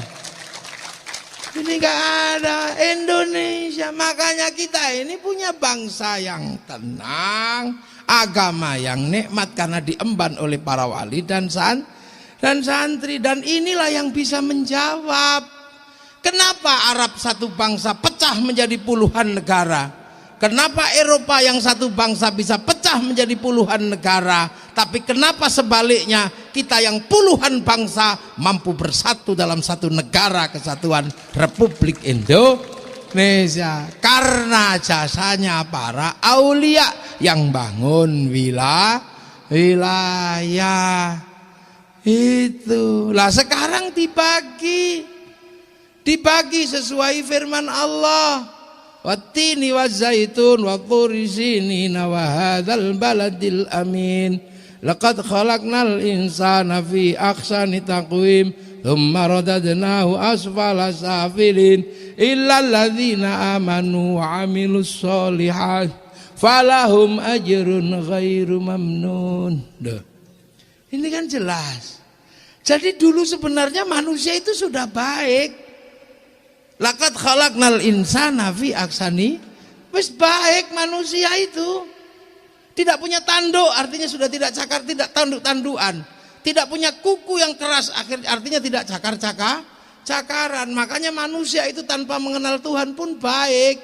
Maka ada novel Hayyu Ibnu Yaqdhan, si hidup anak si sadar, karyanya Ibnu Tufel yang disadur oleh orang Eropa menjadi Tarzan. Itu dari Hayyu Ibnu Yaqdhan. Manusia itu sudah baik sebenarnya, tapi kebaikan manusia tidak akan sempurna tanpa mengenal agama. Maka liutammima makarimal akhlak, sempurnanya karena amanu wa amilus solihat, maka ada agama. Nah, manusia yang baik diurusi sama kiai-kiai, sama ulama pewaris nabi untuk mengajarkan keimanan dan akhlak. Tapi manusia yang baik, agama yang baik, yang jamin apa? Dua-duanya tidak akan terjadi tanpa adanya baladil amin, tanpa adanya negara dan bangsa yang aman. Makanya kemudian manusia yang baik menjadi sempurna karena ada iman dijaga para ulama.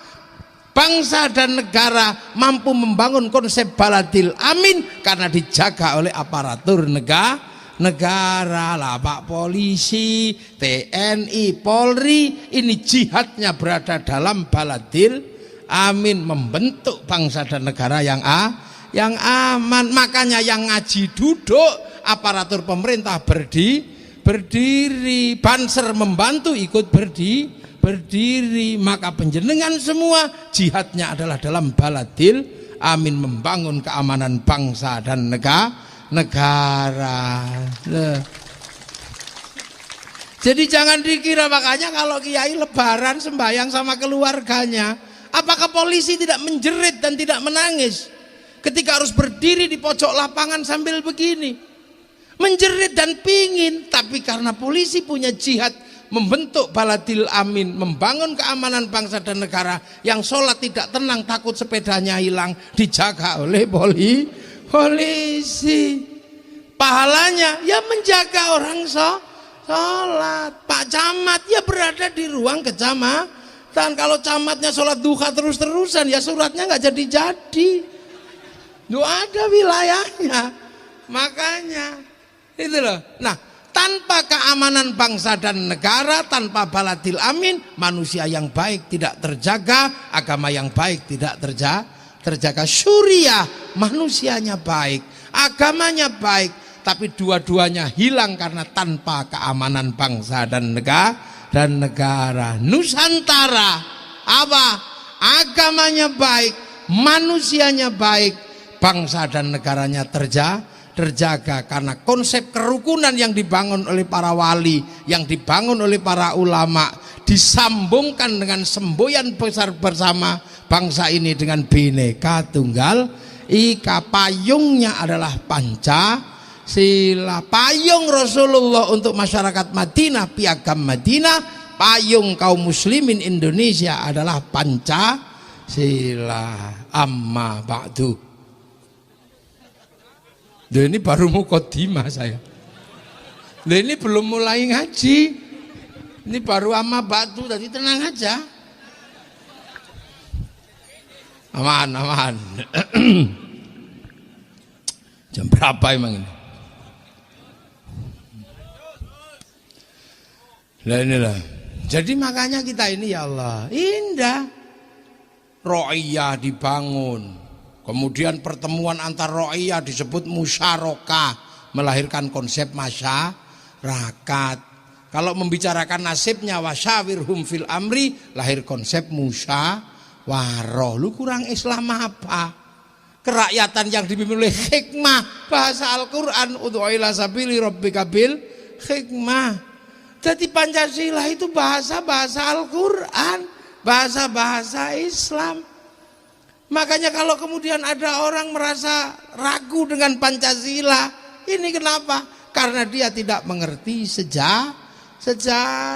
Kenapa tidak mengerti sejarah? Karena tidak ikut para ulama pewaris para nabi. Lah kenapa santri tidak pernah goyah? Santri tidak pernah lupa dengan gurunya ziarah gurunya.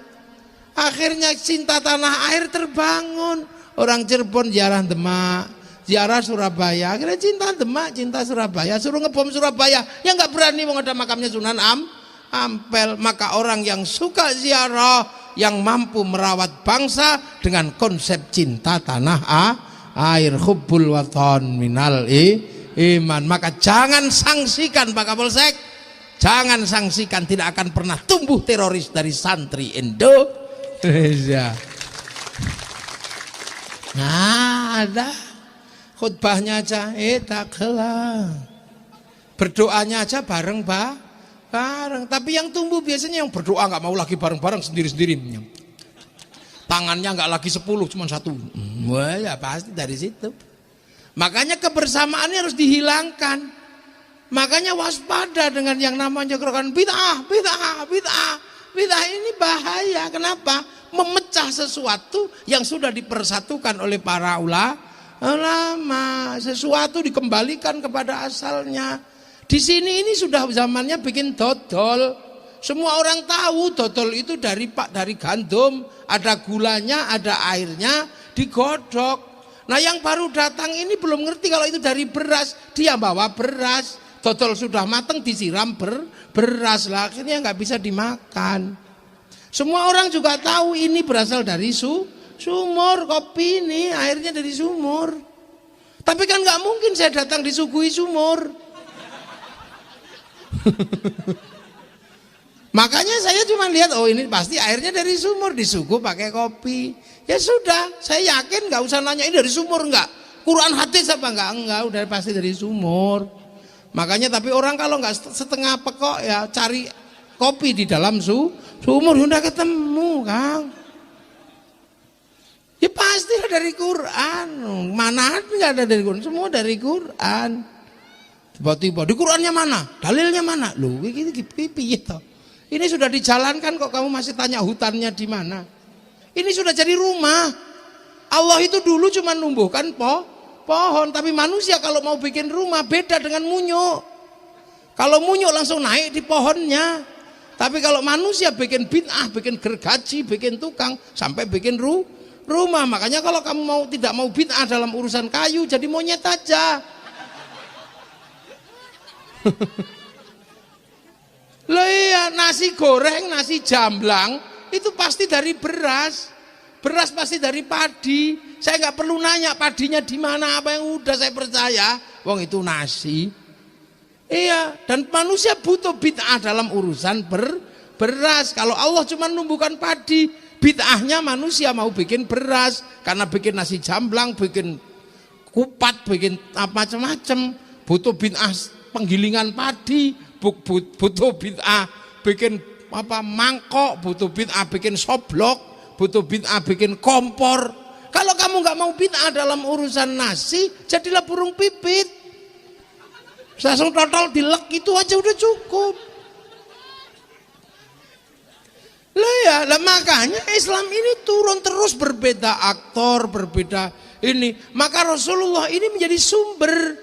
Nah, pengikut berikutnya menggunakan cara bacanya dengan cara baca qiyas, cara baca ijma, cara baca asasut tasyri', maqasidus syar'iyyah, usul fikih. Fikih ini adalah jembatan agar kita sampai cara membaca apa yang dilakukan oleh Rasulullah. Rasulullah sekali saja menggadaikan jubahnya pada orang Yahudi, tapi itu bisa menginspirasi dan menjadi sumber bahwa berdagang itu boleh dengan orang lain. Rasulullah qodok sekali sholat subuh.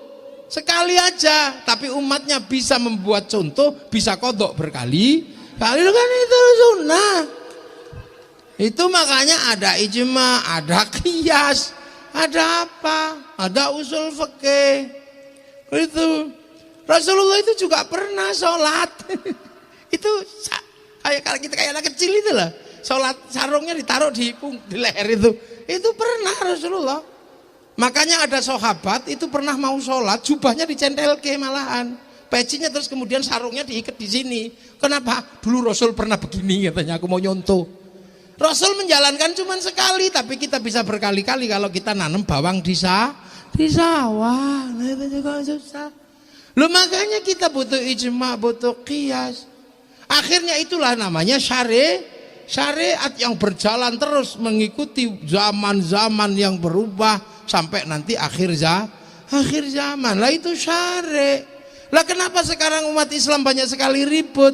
Karena ada orang tidak mau menerima ijma, menerima qiyas, nggak mau. Nah, makanya di dalam syariat akhirnya mereka nggak punya sambungan. Akhirnya mereka kembali kepada Quran sunnah. Sampai bayangkan syariat itu jalan tol begini, sudah berjalan ke arah sana, tahu-tahu ada yang balik, ya tabrakan. Makanya ada yang kembali pada zaman Rasul, ya tabrakan, Kang. Tabrakan. Kenapa? Karena mereka nggak punya bekal. Orang kalau kembali kan bekalnya dikit biasanya. Kemungkinannya gagal di masa depan atau bekalnya kurang. Makanya yang suka kembali itu kan bekalnya kurang. Ngajinya cuma bab jenggot tok, ngajinya bapak-bapak tok, ya kurang bekalnya. Nah, kalau bekal kurang, ya sudah nggak usah mundur lagi, naiklah truk ikut numpang orang. Itu makanya santri kalau bekalnya kurang nggak usah kembali, cukup taklid, ikut aja gitu, naik belum mesti sampai sana. Mereka nggak boleh taklid, makanya mereka mundur kembali, akhirnya tabrakan. Makanya enakan jadi santri, boleh taklid, kurang sangu di tengah jalan boleh gandol truk, lu kan enak. Loh, tepuk tangan si banter, nggak usah malu, biasa aja. Kalau yang sana karena gak boleh taklid harus pinter semua, makanya kalau kurang bekal mundur lah lagi. Kalau kita kurang bekal taklid, numpak aja truknya siapa, nyampe tinggal lihat platnya aja. Oh, kalau plat K sampai Pati ini kayaknya, plat AB sampai Jogja. Nah, kalau gandol ikutlah yang penumpangnya banyak, jangan gandol yang penumpangnya sedikit, larinya cepet tapi gitu, penumpangnya 2, 3 gitu. Sampai diturunkan, kalau nggak punya jenggot turun, nggak cingkrang turun, itulah makanya enak yang naik truk besar, cuman jalannya agak pelan, makanya NU dan santri truk besar maka jalannya pelan, karena jalan ya mabuk semua. Nah yang jalannya banter-banter itu biasanya baru sedikit penumpangnya, kayak loro, banter, mobil sport tapi nabrakan karena kekencengan, prok lu tabrakan, nabrak sapi, nabrak apa gitu. Loh ini santri itu sederhana aja, nggak usah ribet ya. Pokoknya kalau bekalnya kurang, naik truk gandol aja. Nah, banser ini gandol aja sudah. Makanya santri itu punya kebiasaan gandol sarunge kiai. Cari kiai yang sarungan. Aman sampean kalau gandol kiai yang sarungan. Karena kiai kalau sarungan digandoli pasti dijak. Karena kalau ditarik melotrok. Kalau yang pakai celana, itu ya ditendang sampean. Makanya Pak Polisi gandol sama kiai sarungan, kalau ditarik ya daripada gini om lotro. Lah ini guyonannya santri lu, para ulama hebat, semua ditanam dengan cara sini. Ini dulu jubah, ini jubah Rasul itu dulu ya jubah begini, tapi di sana kan kurma, tanahnya kering, bisa dipakai kemana-mana. Jubah sampai di sini nanam padi ya nggak bisa, kebulet itu, apalagi kalau nanamnya mundur, ini nanam di atas sarung. Maka akhirnya biar identitas jubahnya nggak hilang, dipotong sama para ulama dulu. Lah potongannya ini dijadikan ikat, karena dulunya baju syar'i maka potongannya bernama syar'un. Nah orang Jawa dulu nggak punya huruf ain, punyanya monggo potongo, maka syar'un menjadi sarung, saruan menjadi sarungan. Isih angel, senengane gek syahadat tok, mula dikirim ulama sing khusus nyahadatke. Niku dikirim saking Pase, jenengane Abdul Jalil. Terus mlebet teng Jawa ndamel pesantren Lemah Abang. Lemah Abang niku basa haluse Siti Brit. Siti Brit niku basa haluse Siti Jenar. Mila Abdul Jalil pengasuh pondok pesantren Lemah Abang, kondang namine Siti Jenar. Murid pondok pesantren Lemah Abang tekan sakniki kondang jenenge Abangan.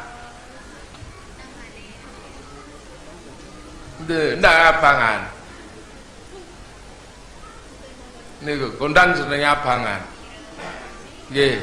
Lah Barsunan Barsesti Jenar nggih butuh. Akhirnya eneng ulama sing mulai rada meningkatkan pelajarannya ke arah pelajaran syariat. Dan niku tugasnya Sunan Kalijaga, mantune Siti Jenar. Niku pun mulai ngulang sembayang ning ngene sing wektu siji, wektu loro, wektu telu, ning diulang ya tesih angel, wektu siji, wektu loro, wektu telu niku diulang tesih angel. Mula kali Sunan Kalijaga mek diulangi carane dadi wong apik, dereng dadi wong soleh.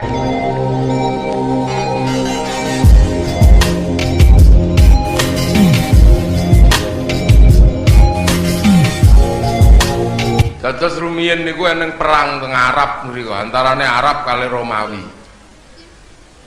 Tiang Romawi kolah kalah mawon kali tiang Nasrani, mila tiang Romawi mundut Injile tiang Nasrani, termasuk mundut Taurate tiang Nasrani. Terus dirubah ngangge cara Eropa, cara Romawi. Nah, Injil sing dirubah kali tiang Romawi nyebabaken Hawariyun, pengikuti Nabi Isa niku ngamuk. Mila terus Hawariyun ngadepi perang kali Romawi. Romawi sing kolah kalah akhirnya menyiapkan barisan besar, tapi tetap mawon kedesak. Mila akhirnya Raja Romawi ingkang asma Vespasianus niku mengembargo emas. Emas sing teng Asia ngriki diembargo. Saking Eropa sehingga teng Asia niku mboten enten emas. Keranten mboten enten emas, mila terus teng India niku terjadi kelangkaan emas. Wong gawe gelang ra iso entuk emas. Dandani untu mboten gadah emas. Mila tawur teng India niku. Bangsa putih kali bangsa ireng. Bangsa putih niku ras Arya, bangsa ireng niku ras Weda. Nah ras Weda niku kalah Melayu teng Maladewa. Damel keraton namine keraton Salangkanaya, rajane Kudungga. Anak Kudungga golek emas mboten enten, akhirnya melayu teng Kutai Kartanegara jenengane Mulawarman damel keraton Kutai. anak Mula Warman golek emas tesih mboten nonton mila geser teng Jawa Barat bagian kulon namine Dewa Warman damel keraton Saluka Negara. Dewa Warman mboten entuk emas akhirnya anake sing namine Purnawarman geser teng pedalaman sektor tengah niki damel keraton namine Tarumanegara. Tesih dereng enten emas mila terus geser ngaler kali geser kidul. Sing ngaler niku bangsa Kalingga, sing ngidul namine bangsa Galuh.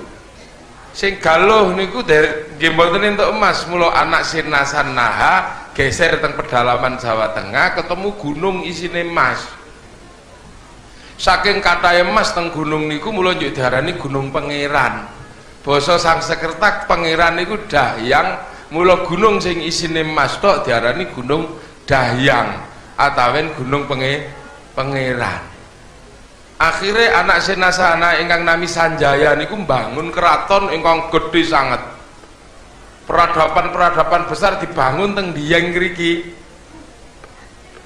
Lah Sanjaya bangun candi niku mboten umum, Borobudur niku kalah gedhe kali sing teng mriki. Universitas agama Hindu Buddha terbesar dunia niku enten teng Dieng. Namine Universitas Nalanda. Sanjaya niku duwe turun namine Rakai Garung. Mulai neng kecamatan Garung. Rakai Garung duwe turun namine Rakai Watu Humalang. Mulai enten kecamatan Watu Malang niku. Mboten kok Watu Malang niku mboten. Niku Watu Humalang. Duwe anak Rakai Kalihyang. Rakai Kalihyang turune namine Kayu Giang. Kayu Giang duwe anak Rakai Warak. Rakai Warak duwe anak Rakai Wawa. Rakai Wawa duwe anak Rakai Balitung niku lho sing bangun Borobudur. Nggih niku sing bangun Borobudur, tapi dilalah lagi jaya-jayane Balitung, Borobudur, gede-gedene keraton Mataram teng mriki bledos bareng Dieng bledos, Merapi bledos, niku bledos bubar. Keraton saking Jawa Tengah pecah dados kalih, mlayu teng Palembang dipimpin Balaputra Dewa damel keraton Sriwijaya. Sing mlayu ngetan dipimpin Pusindok damel keraton Singosari Tumapel teng Malang krika. Nah, Singosari Tumapel dipecah malih akhirnya dados Doho kali Kediri. Singosari Tumapel dipimpin kali Tunggul Ametung genteni Kenarok. 1222 Kenarok tawur kali Kertajaya Raja Kediri, Kertajaya kalah. Mila terus tukul Singosari diganti dipimpin Kenarok, diganti kali Anusapati, ganti Tohjaya, ganti Ranggawuni, ganti Kertanegara. Lah Kertanegara menguasai 2/3 dunia sampai tekan separuh India, tekan Manila, tekan Madagaskar. Tapi akhirnya Kertanegara dipun pateni kalian Jayakatwang turunane Kertajaya. Mila terus Jayakatwang dipateni kali Wijaya mantu Kertanegara ngedekno Majapahit, menguasai 2/3 dunia. Baru turun Majapahit Raja Brawijaya V kenal Islam jenengane Fatah ngedekno Demak. Ngedekno Demak niku nembe kenal Islam. Jadi Dieng niku yang bangun peradaban bukan kaum muslimin sesungguhnya, tapi peradaban Hindu pertama di Nusantara niku teng Dieng. Lah baru Fatah dari Demak, akhirnya Fatah digentos kali Pati Unus, digantos kali Sabranglor, gantos Trenggono. Zaman Trenggono dipecah dados kali, dados Jipang kali Pajang. Sing Jipang dipimpin Haryo Penangsang, sing Pajang dipimpin Joko Tingkir. Akhirnya kali Joko Tingkir putra angkate namine Sutawijaya digeser malih teng pedalaman Jawa Tengah Jogja, diparingi nami Mataram malih. Ilange keraton Mataram saking Jawa Tengah balik malih teng Jawa Tengah, mula diparingi Mataram 1777 niku dipecah kali Londo dados Jogja kali Solo. Sing Jogja terus akhirnya dadi Mangkubuanan Pakualaman, sing Solo dados Mangkunegaran kali Kasunanan. Dados sejarah raja-raja Jawa niku sedaya trahe saking Dieng Trahwana Saba. Nek Pak Harto kok ngaku turun Mataram berarti Pak Harto niku turun Wanasaba. Gus Dur kok ngaku turun Majapahit berarti Gus Dur niku turun Wanasaba. Tok niku mula wong Wanasaba niku trahe wong ampuh.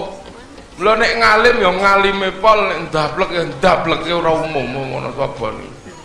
Wonosobo teng pundi-pundi kan kondang nglamar gawean teng Jakarta takoni pundi Mas Wonosobo mesti ora ketrima. Napa malih Wonosobone pundi? Kali anget ora sida niku. Wonosobone pundi? Ana Binangun ora sida, kali Karung ora sida. Nah, ini pusat peradaban di Stengriki niki.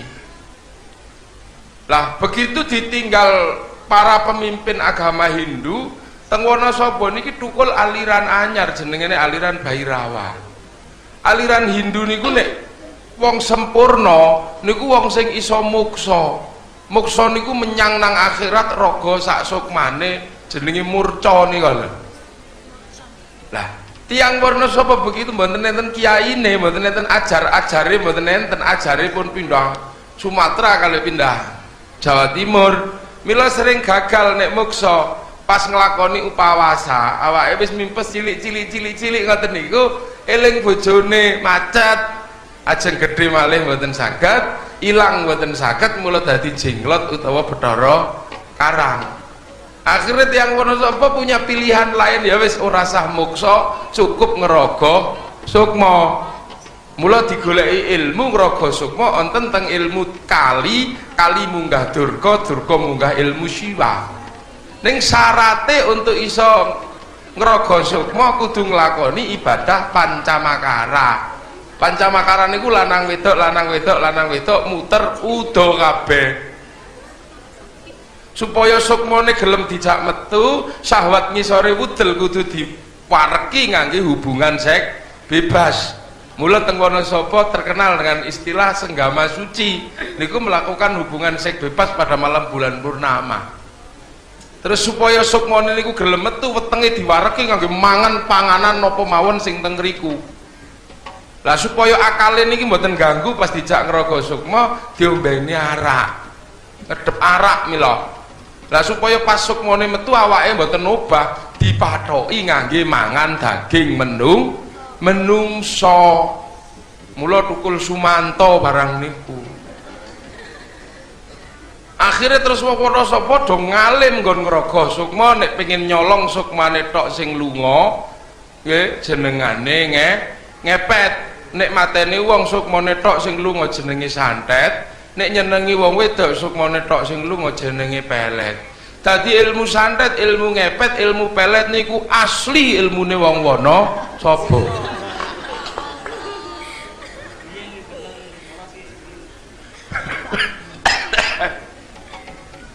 Asli ilmune wong Wonosobo. Lah niki yang menyebabkan keprihatinane Sultan Muhammad saking Turki. Angger diislamke kiyaine ora mulih dipangan kali wong Wonosobo. Damel upacara, mila terus digoleki ulama sing ngalim ngurusi kesaktian kaya ngoten niku. Angsal saking Iran namine Sayyid Samsuddin Al-Baqir Al-Farsi. Ken medun mriki wong Jawa nyebut Sayyid Samsuddin Al-Baqir Al-Farsi angel, mula dadine Syekh Subakir. Niku Sayyid Samsuddin Al-Baqir Al-Farsi saking Persia. Persia niku Iran. Nah akhirnya kali Sayyid Samsuddin Al-Baqir Al-Farsi niki dipasani sehingga prewangan-prewangannya wong Dieng niku teluk, tapi sebagian mboten purun melu mlayu teng Jogja mriko.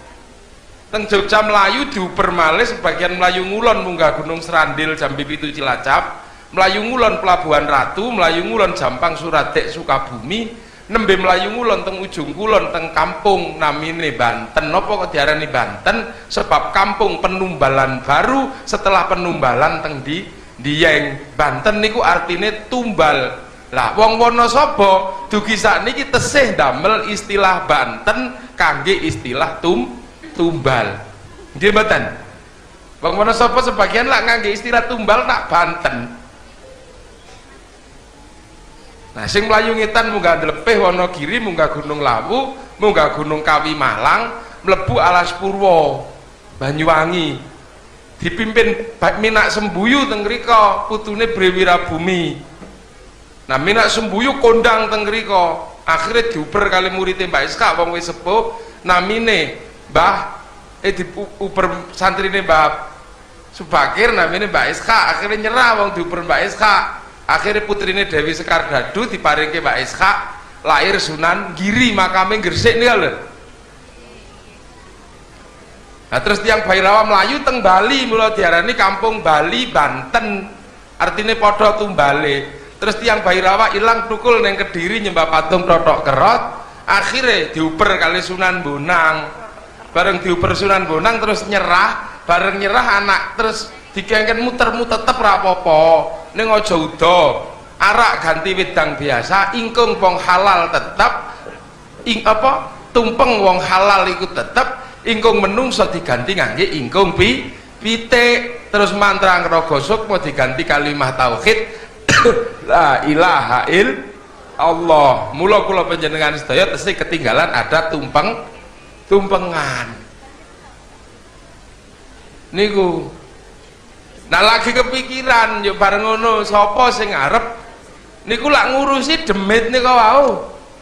Terus lagi kepikiran yuk sing mulang ngaji sapa? Saya Subakir mboten iso mulang ngaji wong pendekar. Mila dipadosaken ulama sing alim sing biasa mulang ngaji. Pengasuh pondok pesantren teng Maroko, kampunge Kampung Maghrib. Niku sak pondok dibeto teng tanah Jawa. Pengasuh pesantren sing teng mriku namine Sayyid Jamaluddin Al-Husaini Al-Kabir. Digawa teng mriki saking Kampung Maghrib niku. Mula teng mriki kondang namine Syekh Jumadil Kubro. Damel pesantren teng mriki Syekh Jumadil Kubro sekalian ngredam gunung sing jeblak-jebluk niku, soalnya gunung niku wedine meng kalih Al-Qur'an. Lau anzalna hadzal qur'ana ala jabalin la ra'aitahu khasyam mutasaddian min khasyatillah. Mula kiai-kiai rumiyin nek gunung niku wis obah ayat niku diwaca bareng-bareng. Mbah Marijan nggih maca ayat niku sami. Cuman Mbah Marijan mboten maca Arabe tapi maca terjemahane terus dilagokno dadi kidung. Diarani kidung kacer. Lah napa kok diarani kidung kacer? Mbah Marijan mboten iso ngarani surat Al-Hasyr akhire metune kacer. Ini kadang pedot-pedot pemahaman kita dikira kuwi kabeh bid'ah, kabeh musyrik, nek ora ngerti urutane. Akhirnya Sayyid Jamaluddin Al-Husaini Al-Kabir mulang ngaji teng mriki, dilalah kiai apa wong-wong mriki nak pun pinter. Wong pusat peradaban wis duwe Hana Caraka Datasawala padha jayanya, monggo bathanga. Diulang alhamdu wong mriki ora duwe huruf kha, duwene ka, mula metune al-kamdu. Ya Hayyu ya Qayyum dadine ya kayuku ya kayumu. Rabbil alamin ora duwe huruf ain duwene nga, mula metune Rabbil ngalamin. Zainal wong ora duwe huruf za duwene ja. Niku lho, niku mulai diulang ngoten niku. Lah dilalah damel pesantren teng mriki terus akhirnya pindah teng Turgu Merapi. Begitu riki pun khatam pindah Turgu Merapi. Lah terus Sayyid Jamaluddin Al-Husaini Al-Kabir niku dilalah duwe murid sing pinter ngalim jenenge Samsudin kalih Hasanuddin ken pindah teng Jawa Barat. Akhirnya damel pesantren teng daerah Kerawang diarani pesantren Kuro, artine pesantren Al-Qur'an daerah Majalaya perbatasan Rengas Dengklok karo Kosambi Lempeng. Nah Syekh Samsudin pesantren Kuro duwe murid sing pinter namine Datuk Kahfi pindah teng Cirebon damel pesantren Amparan Jati Cirebon.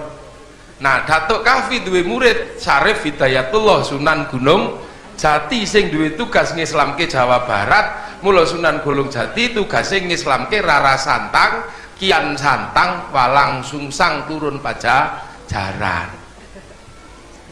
Nah Sayyid Jamaluddin Al-Husaini Al-Kabir niku duwe anak namine Ibrahim. Ibrahim duwe adik jenengane Ishak, wali lanang bapak Sunan Giri, duwe adik Ali Murtado, Sunan Bedilan makame Gresik. Nah saking Ibrahim niku duwe anak namine Rahmat, Sunan Ngampel. Rahmat duwe anak namine Aisyah, digarwa Raden duwe anak Asyiqah digarwa Syarif Hidayatullah, di anak Khadijah digarwa Syekh Husain Rumi teng Eropa ngrika. Nah, Rahmat duwe anak lanang loro namine Makhdum kale namine Qasim. Makhdum mboten di bojo Sunan Bonang niku mula mboten diturun. Tapi Qasim duwe anak namine Nur Rahmat Sunan Sendang Dhuwur. Nur Rahmat duwe anak namine Abdul Qadir. Abdul Qadir duwe anak malih namine Abdul Qahar. Abdul Qahar duwe anak Jayeng Rono siji Bupati Pasuruan, duwe anak Jayeng Rono loro Bupati Pekalongan, duwe anak Husain Rahmatillah Adipati Batang sing pertama. Lah turun Husain Rahmatillah Adipati Sunan Sidorawo, pindah sedaya malih teng Wonosobo, makame teng Ketinggring. Lha niki lho. Mula kula panjenengan sedaya nek dinten niki tesih wonten pondok Quran teng mriki haflah niki arep-arepane Dieng tesih aman. Soale gunung niki nek mboten enten Quran ki njebluk malih. Soale tanduran biyen niku tanduran Quran. Nyang-nyangane mbah-mbah dhewe biyen niku nyang-nyangan Al-Qur'an. Lha mula aja salah Wonosobo niki napak tilas cikal bakal nek nyalahno santet aja nyalahno wong Banten, aja nyalahno wong Banyuwangi. Wong niku kabeh turun king Wonosobo asale king ngriki. Ini peradaban tua, peradaban besar. Mula kula panjenengan sedaya aja lali cekelan Al-Qur'an. Dadi lho anak-anake diwulang Qur'an. Niku pokok. Lah saking riku niku nembe baru terjadi dinamika Islam yang ala Indonesia kaya ngeten niki. Semua berawal dari model Wonosobo. Ngeten lho. Semua berawal dari model ngriki. Tukule Siti Jenar, tukule Sunan Kalijaga, sedaya niku nggih asal muasale sebab ngurusi wong Wonosobo. Dijak ngaji sih angel, senengane gek syahadat tok. Mula dikirim ulama sing khusus nyahadatke. Niku dikirim saking Pase, jenengane Abdul Jalil. Terus mlebet teng Jawa ndamel pesantren Lemah Abang. Lemah Abang niku basa haluse Siti Brit. Siti Brit niku basa haluse Siti Jenar. Mila Abdul Jalil pengasuh pondok pesantren Lemah Abang, kondang namine Siti Jenar. Murid pondok pesantren Lemah Abang tekan sakniki kondang jenenge Abangan. Ndak Abangan. Niku kondang jenenge Abangan. Nggih.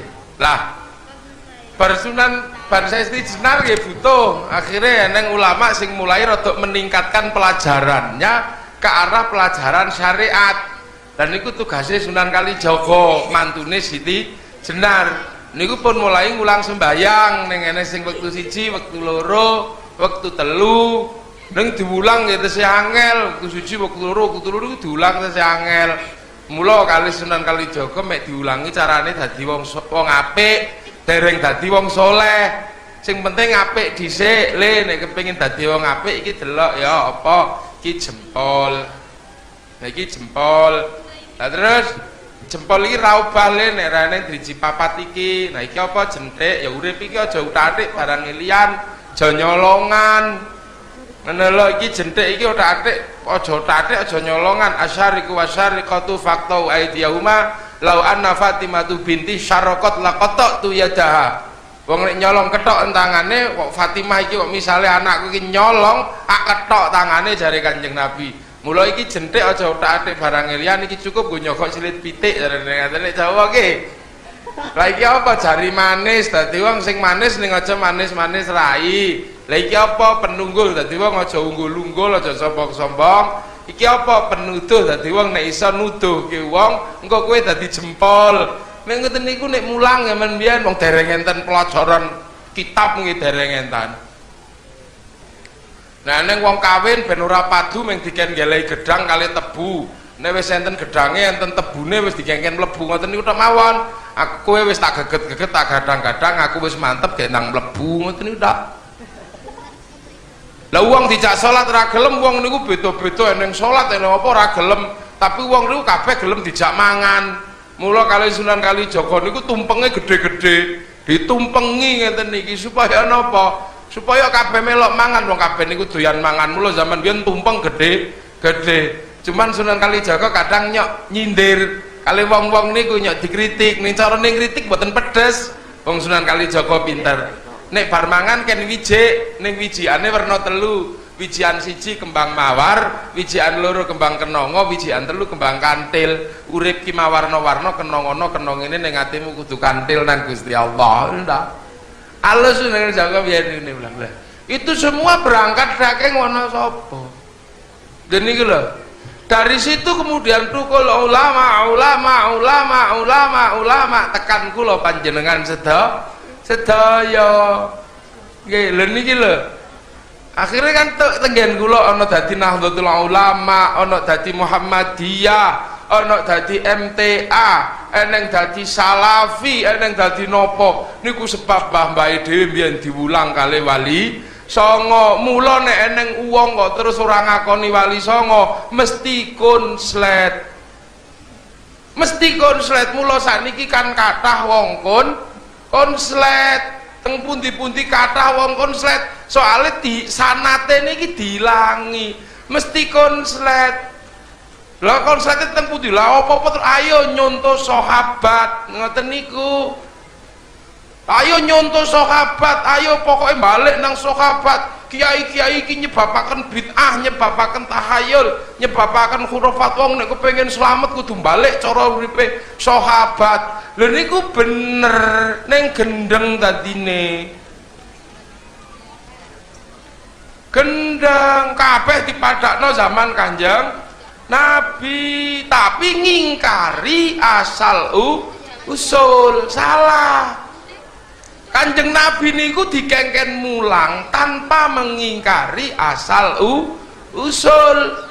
Mula Kanjeng Nabi diwulang, wong Kanjeng Nabi niku nabi terakhir nggih. Diwulang sejarah Nabi Adam dituduhne, ki lho kowe iki neruske Adam, neruske Nuh, neruske Ibrahim, neruske Isa, neruske Musa. Critake kabeh kali Allah teng Al-Qur'an, tidak ada yang diputus sama sekali.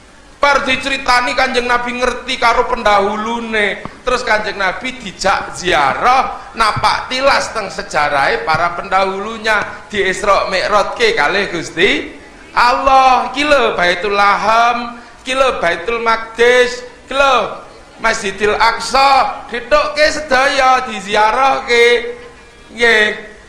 Bar ngoten niku ora mung diziarahke tok dipethukke kalih para nabi sing pun seda jenengane Isra Mi'raj. Sampai orang mek diziarah ketok bahkan diwajibke. Aja ngasi menungso niku pedhet dengan para pendahulunya diwajibke haji. Haji niku minangka wajib napak tilas wong mburi teng wong dhisik sing apik. Awak dhewe akhire ziarah haji teng Mekah, ngitik ning bekas Siti Hajar dik dapat tilasi. Tawaf napak tilas meneh ki makom Ibrahim, ki lho balang setan yen ning kene dinapak tilasi. Sampai dohire wong nek teko mburi niku kudu sambung karo dohire wong sing mbiyen. Nek dohire wis ora petuk napak tilase kudu lakoni. Tapi Nabi Muhammad ora saka Nabi Ibrahim tok, Nabi Ibrahim saka Nabi Adam sing menungso kawitan. Mula haji puncake napak tilas teng sejarah Nabi Adam kali Siti Hawa jenengane wukuf teng Arafah. Secara zahir dihubungke wong mburi niku kalih Gusti Allah ora meng zahiran tapi batinan. Carane piye supaya batine ora pedhot? Kanjeng Nabi ken maca selawat teng nabi pendahulune teng jerone salat. Allahumma sholli ala sayyidina Muhammad wa ala ali sayyidina Muhammad kama shallaita ala sayyidina Ibrahim wa ala ali sayyidina Ibrahim wa barik ala sayyidina Muhammad wa ala ali sayyidina Muhammad kama barakta ala sayyidina Ibrahim wa ala ali sayyidina Ibrahim. Dadi wong mburi niku sampet jangkep nek dohiron wa batinan sambung dengan para pendahulu pendahulunya. Lha niku lho mula Gusti Allah ngendikake walladzina ja'u min ba'dihim yaquluna rabbana ighfir lana dzunubana wa li ikhwanina alladzina sabaquna bil iman.